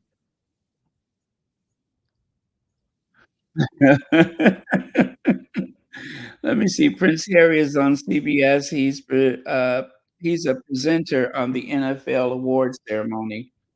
Oh boy. Oh boy. And William is going to uh he's gonna lose his cookies when he finds out about that. Oh yeah, that is really gonna mess him up. That is really gonna mess him up when he sees that. Tweeted it. Yeah, he's not going to be able to handle. You know how they say, "You want the truth? You want the truth? Well, you can't handle the truth." William ain't gonna be able to handle that truth. Oh, Lord. Yeah, I know I missed it, but they're gonna have something posted. They will have something posted. Don't worry about that. And we are gonna have to just hang out until we can find something.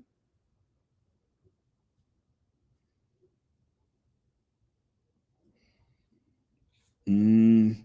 So what I'm doing right now is I am looking at there's a space going on right now, and I'm hoping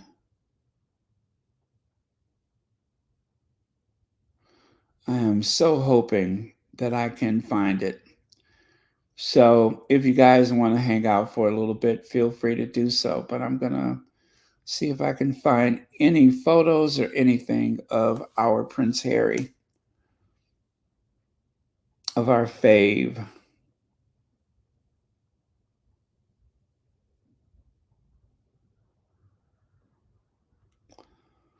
Hmm. Well, they don't seem to be talking about it on the spaces.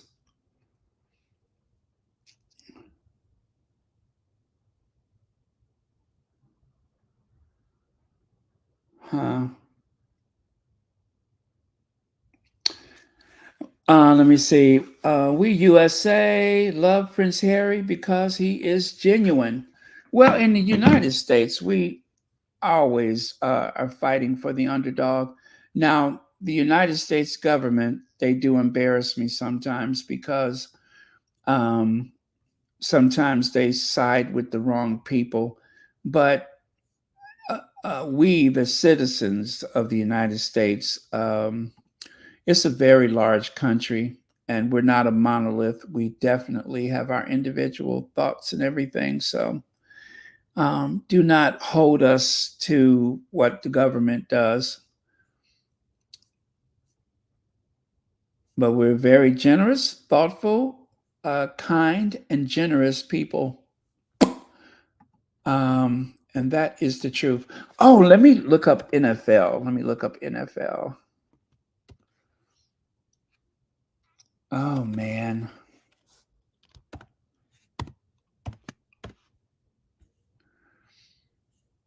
Oh, I see it. I see it. Okay, I'll let you guys hear it. I'll let you hear it. Yeah, I don't think I can share it. I told you guys it'd be on.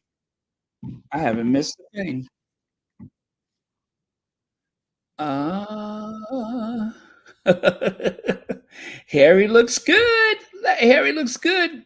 Oh, can I share this one? No, I bet not, because you know how they are. Okay, let me do this. Hang on, you guys. I am going to do a screenshot first, just so that you can see him. And I am going to put that screenshot up so you guys can have that as a reference. Um, oh my God, Willie Leaks is going to be sick when he sees this. He is going to be sick. All right, so I haven't heard it myself. Give me just a second, you guys. I'm going to put the photo up so we can all enjoy it together. Let me get rid of these. All right, all right. Bear with me. Um, hmm. Oh, okay.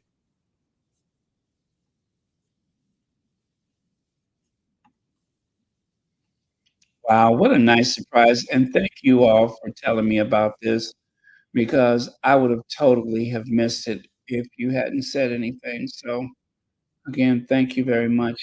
You complete me. I'm going to build a shrine to you guys later.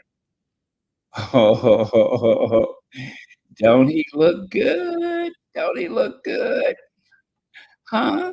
Huh? Okay, are you ready for the sound? Are you ready for the sound? Are you ready for the sound? Here goes. And you know what? Instead of a 10-week season, let's just make it 18 weeks. Genius. Decide what you guys do on and off the field is truly remarkable.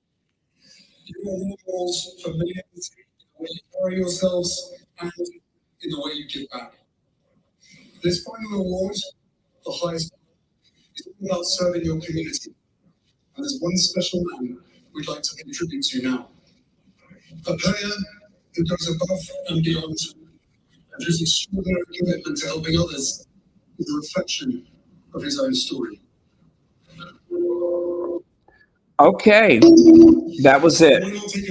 Okay, that wasn't loud enough. Let me try this one. God, that one's not loud either. I want to try to find one that's a little louder. Oh, man. Yeah, people recorded this off of their television, and that's why it's not that loud. But this is going to be everywhere in the morning, trust me. Oh, wow, this is a nice photo. I'll share this with you. Somebody say MAGA is losing their minds right now.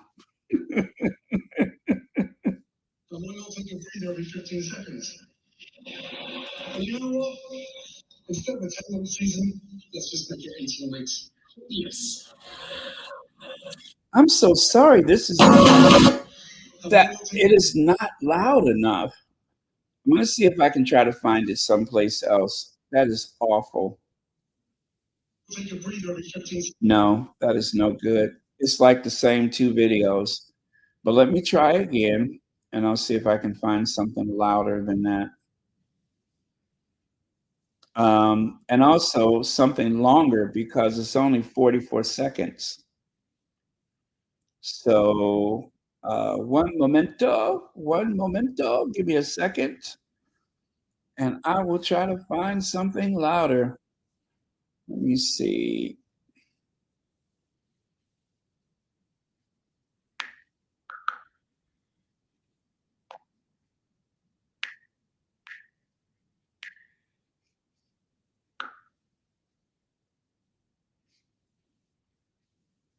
Oh, man. Same video over and over again.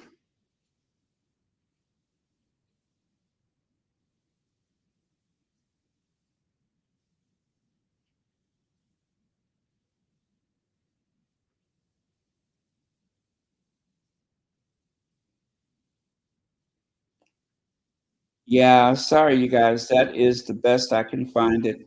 When people record off TV, they never have it loud enough. And, well, should I say, most times it's just not loud enough. But I'll play it again so you could hear it. And anyway, good luck, good luck, good luck. There'll be a better version that you'll be able to find later. But right now, let me see if I can find it someplace else. Let me see. Harry? No, Prince Harry.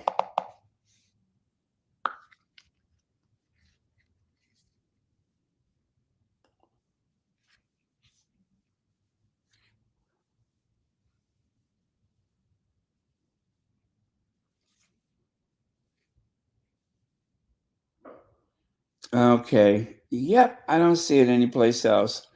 Gosh darn it. And I know that's not the longest version of it possible.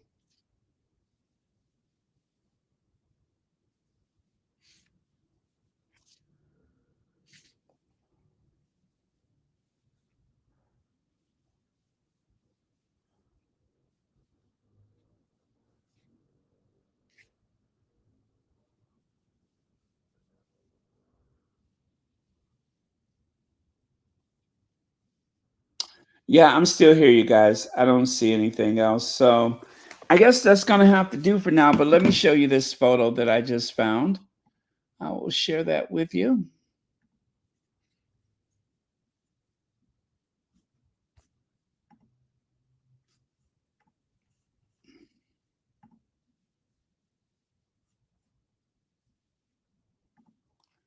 There you go. That's the one I just found. As you can see, it's nice and clear. Now I'm going to go and check on Twitter and see if anybody else on Twitter has loaded anything. Um, aha. Aha. Okay, you guys, I got a couple of more photos. Give me a second. I just found a couple of more photos. Oh, wow, he's interacting with some guys on the stage. What we need to do is find a longer video. This 45 seconds is not cute. We got to find a longer video.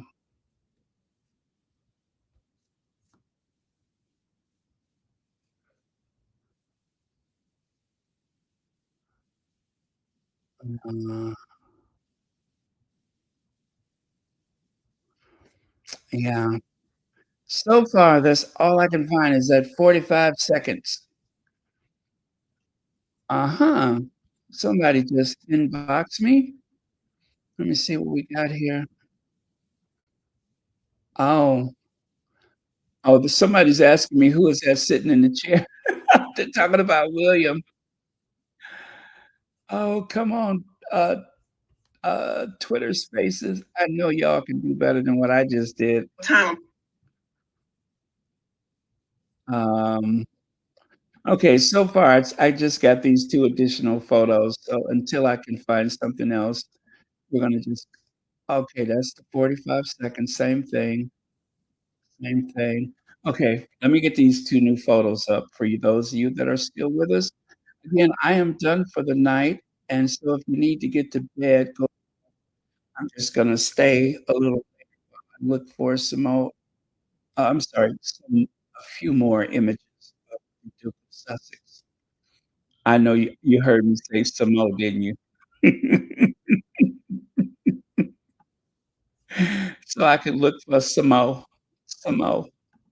Language is that, some more? Okay. Alright, incoming. See what we're missing? See what we're missing. It was longer than that little 45 seconds. Wow, Harry looks good. Harry looks good.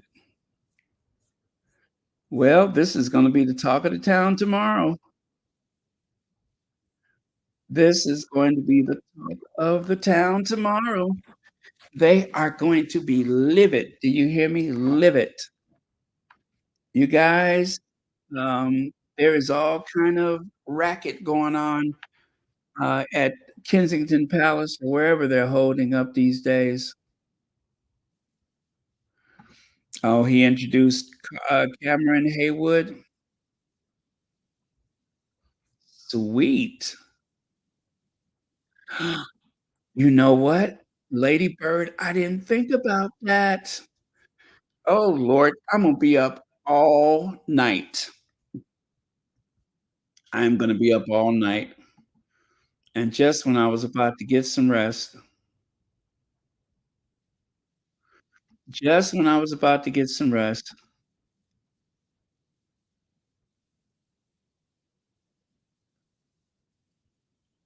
I'm trying to find a longer video.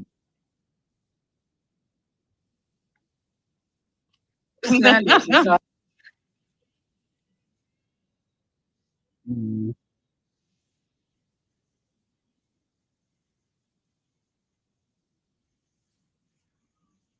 Okay. Oh man. Well, you know what? One thing is good. Oh, you guys, I got some photos. I got some photos. I got some photos. I hate to say this, but you know where I found it, don't you? You know where I found it.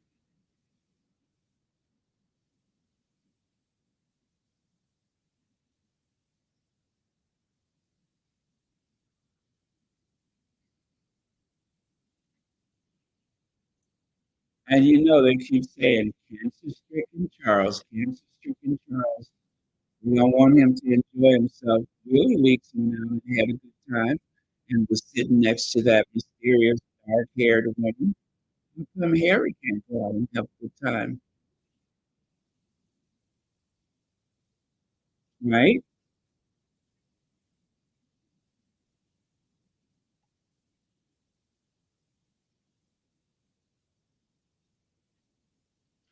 That's Prince Harry, NFLer, is starstruck receiving award from the Duke of Sussex, who just jetted back from London after visiting his cancer-stricken father, King Charles.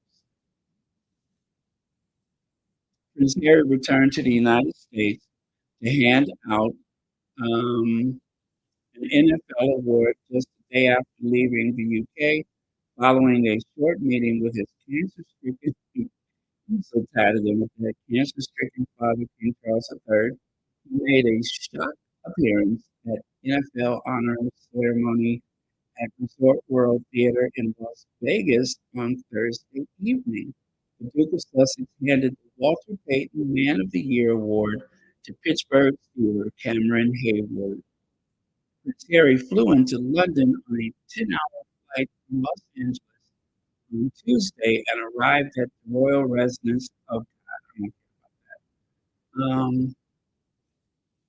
But yeah, so let me show you this one photo that I have. In a second here. I think I have to take that. Okay, then I'll bring up the other one. You know what? I bet you this one won't even open.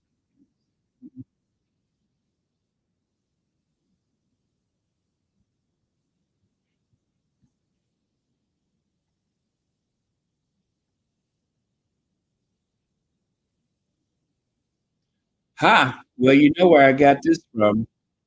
Daily Fail. They only have this one photo, but boy, he looks good. He looks good. Someone who's been traveling like that.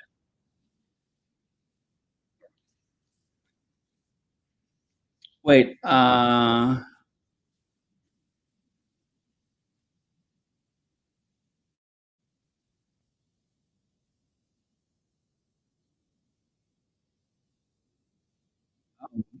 sound's not working, huh?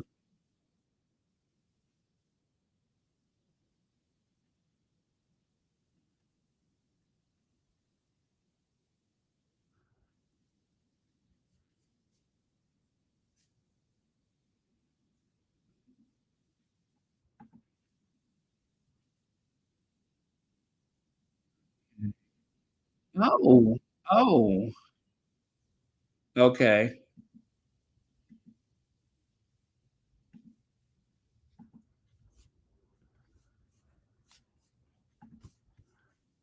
So you guys can hear me? Oh, or get rid of that. Get rid of that. Okay.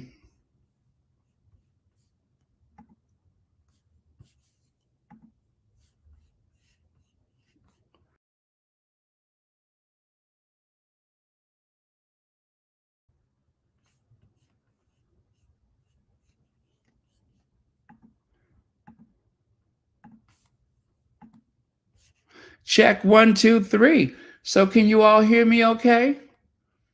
I sound muffled. I still sound muffled? Is that better? Oh, Let me see. Okay, I hope that's better. I hope that's better. Okay, it is. Thank you, Susie, Mom. I think I know what I did. I didn't know that that's where the speaker was. I didn't know that that was where the speaker was. Oh, okay. At least I know where the speaker is now. Okay, so let me get this back up here. Oh, wow. Harry looks good. Harry looks good. Okay, I'm going to go back over to Twitter and see what I can find. Give me a second, you guys.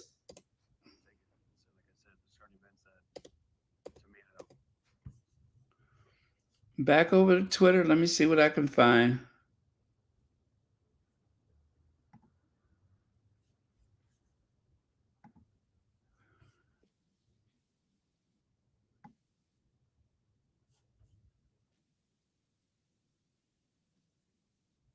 Oh, I found okay. I think I have the whole thing, you guys. I think I have the whole thing. I'll let you listen to the entire thing. Um, all right. Give me just a second. I got to do that. Oh man. Oh man. This is so cool. Hey, you know what? They ain't gonna be able to say nothing about it because William went out tonight and William still hasn't seen his father. Please welcome the Walter Payton NFL Man of the Year, Cam the Man Hayward.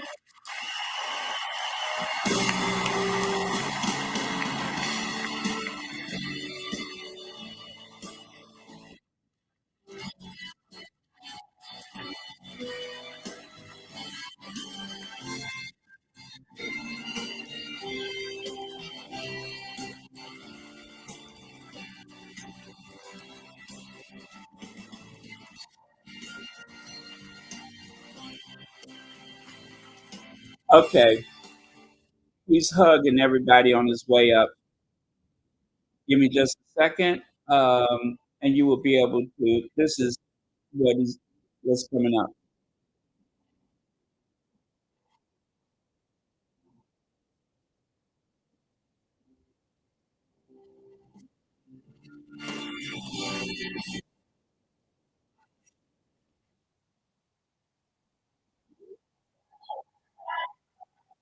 Oh man,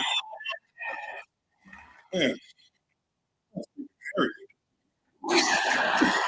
man, I'm in shock. That's Piers Harry. First of all, I want to say thank you to God. I wouldn't be here today. Uh, Ever since I've been a Pittsburgh Steeler, I've always thought God and my dad had a plan for me, and I'm living it right now. I want to say thank you to the Pittsburgh Steelers for giving me this opportunity. Like T, it's an honor to be coached by you, and man, I couldn't play for any other coach. To my teammates, I'm thankful to be your teammate. There's not a day that goes by that I'm not touched. I don't get a chance to. You push me, you give me a chance to give back, and you support me. I'm sorry. I think I didn't have any sound. Sorry about that. I didn't have any sound, did I?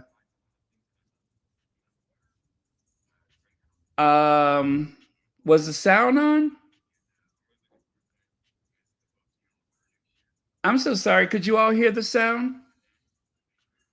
Let me know and I'll continue playing it. Oh, you could. Okay, sorry about that. I'm going to turn it back on.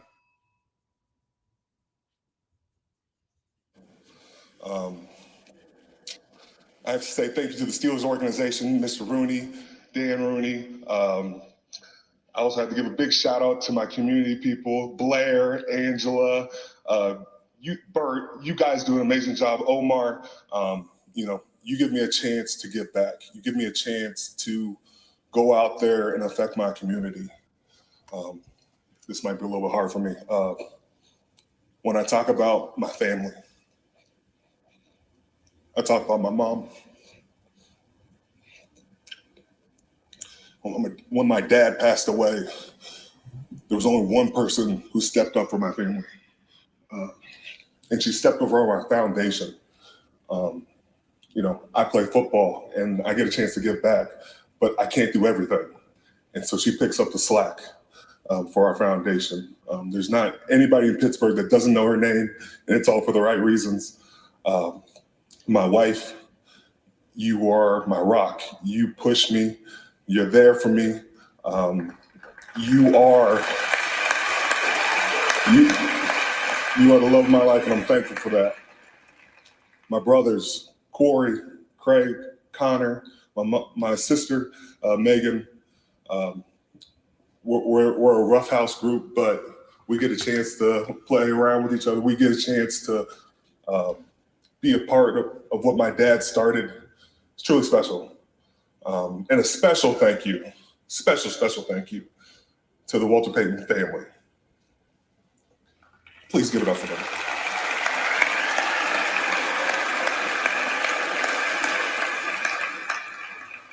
This is my 6th time, so I've gotten a chance to know them over the years.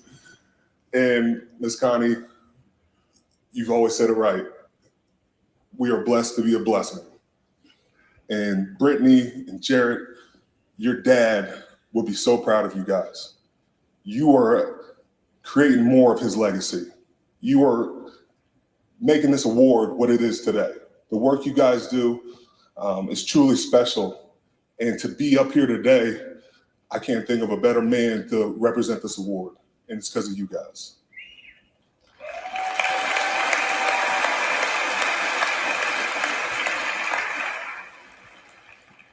When I talk about my dad, he wore number 34, and you know, he's been with me the entire time. He's been with me every step of the way. But I didn't know there was another 34 that was helping me. This man, Walter Payton.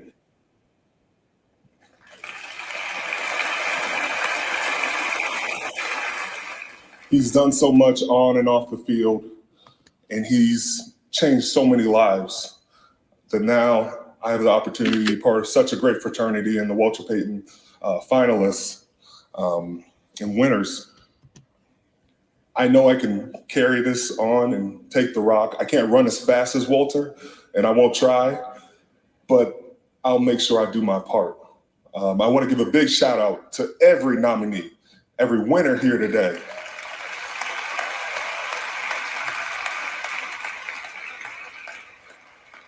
There's no act too small.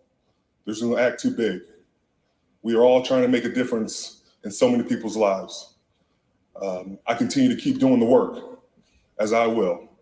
This award is great, and I appreciate it, but I understand I got more work to do. I gotta make sure I represent this man every day going forward. And so I ask you guys, my brothers, keep doing the work. Keep being the positive role models you are. I know it's not always pretty. I know a lot of people like to talk about the other stuff, but you guys are the change. You guys are making a difference. And I'm just thankful for that. And last thing, if you are a young child or you are part of the youth, just know whether you're struggling, you're hurting, and you're just looking for somebody to have your back, I got you. So thank you so much. God bless and good night. Okay, so that was the speech. And yes, there is no video. I cannot share that video without getting in trouble. But Harry presented the award, and he seemed to be genuinely shocked to get the award. And the other thing that seemed very shocking was the fact that Harry was presenting the award, and he was like, "That is Prince freaking Harry." And everybody laughed, and he said it one more time. He said, "That is Prince freaking Harry." And if you look at Harry's face, you can see how Harry is smiling. And that was when he said that. Harry was got a little, I guess a little shy or self-conscious when he said that, but that was very sweet. And yeah, so I'm going to show you just one more photo of him. giving the speech, you can see how. Just one second here. Okay.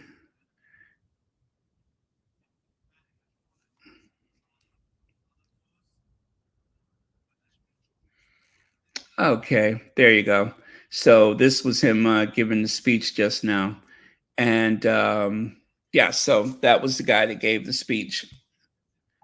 So that was a nice surprise for tonight, huh? That is a very, very good surprise. Was not expecting anything like this at all. So thank you, Prince Harry. As per usual, always a surprise. No word on whether or not Meghan is there. I don't suppose she is.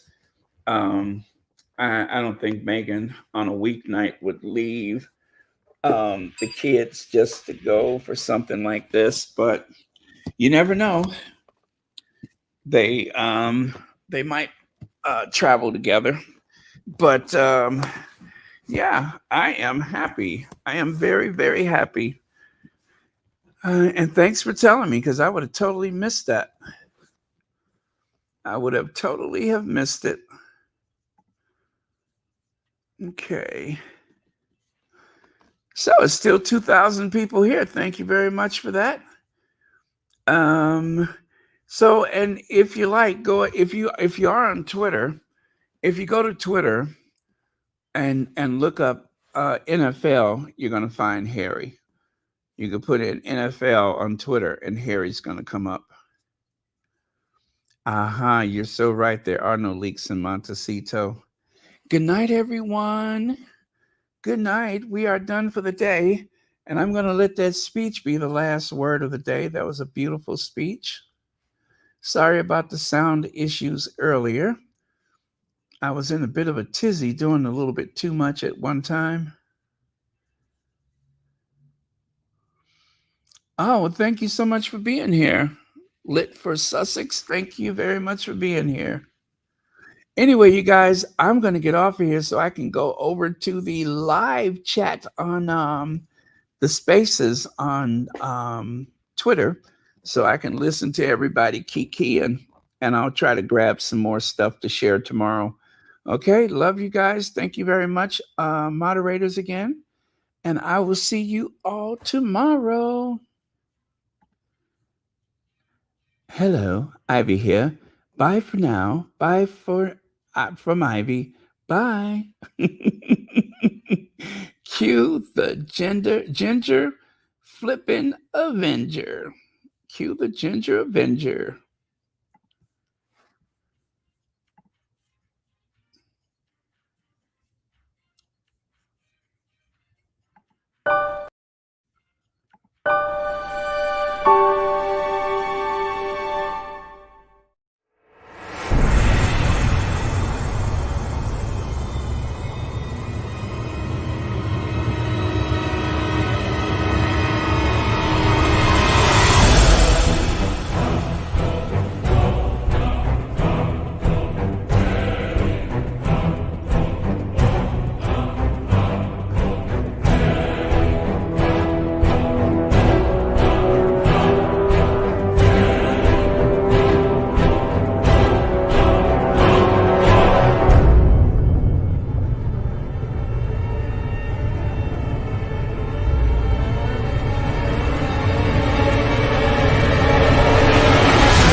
Oh, you know what? I see a couple of you all have sent me a photo or two. If you guys want to hang out for a little while longer, I just noticed that a few of our intrepid squatties have sent me a photo or two. So give me a second and I will show it to you.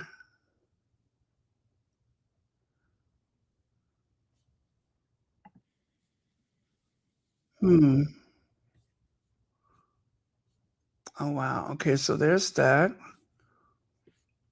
Yeah, the intro is still the same length, but oh, what is this one?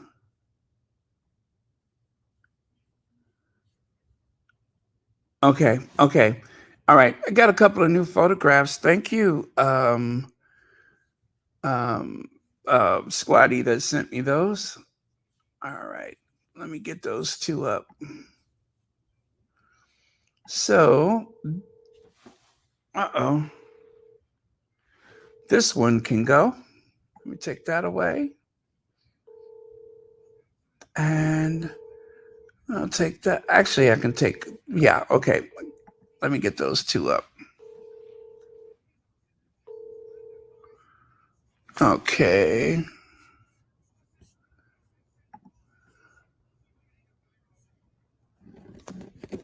All right, so there's this one. And I got one more. Give me a second. Well, that almost, is that the same one I had already?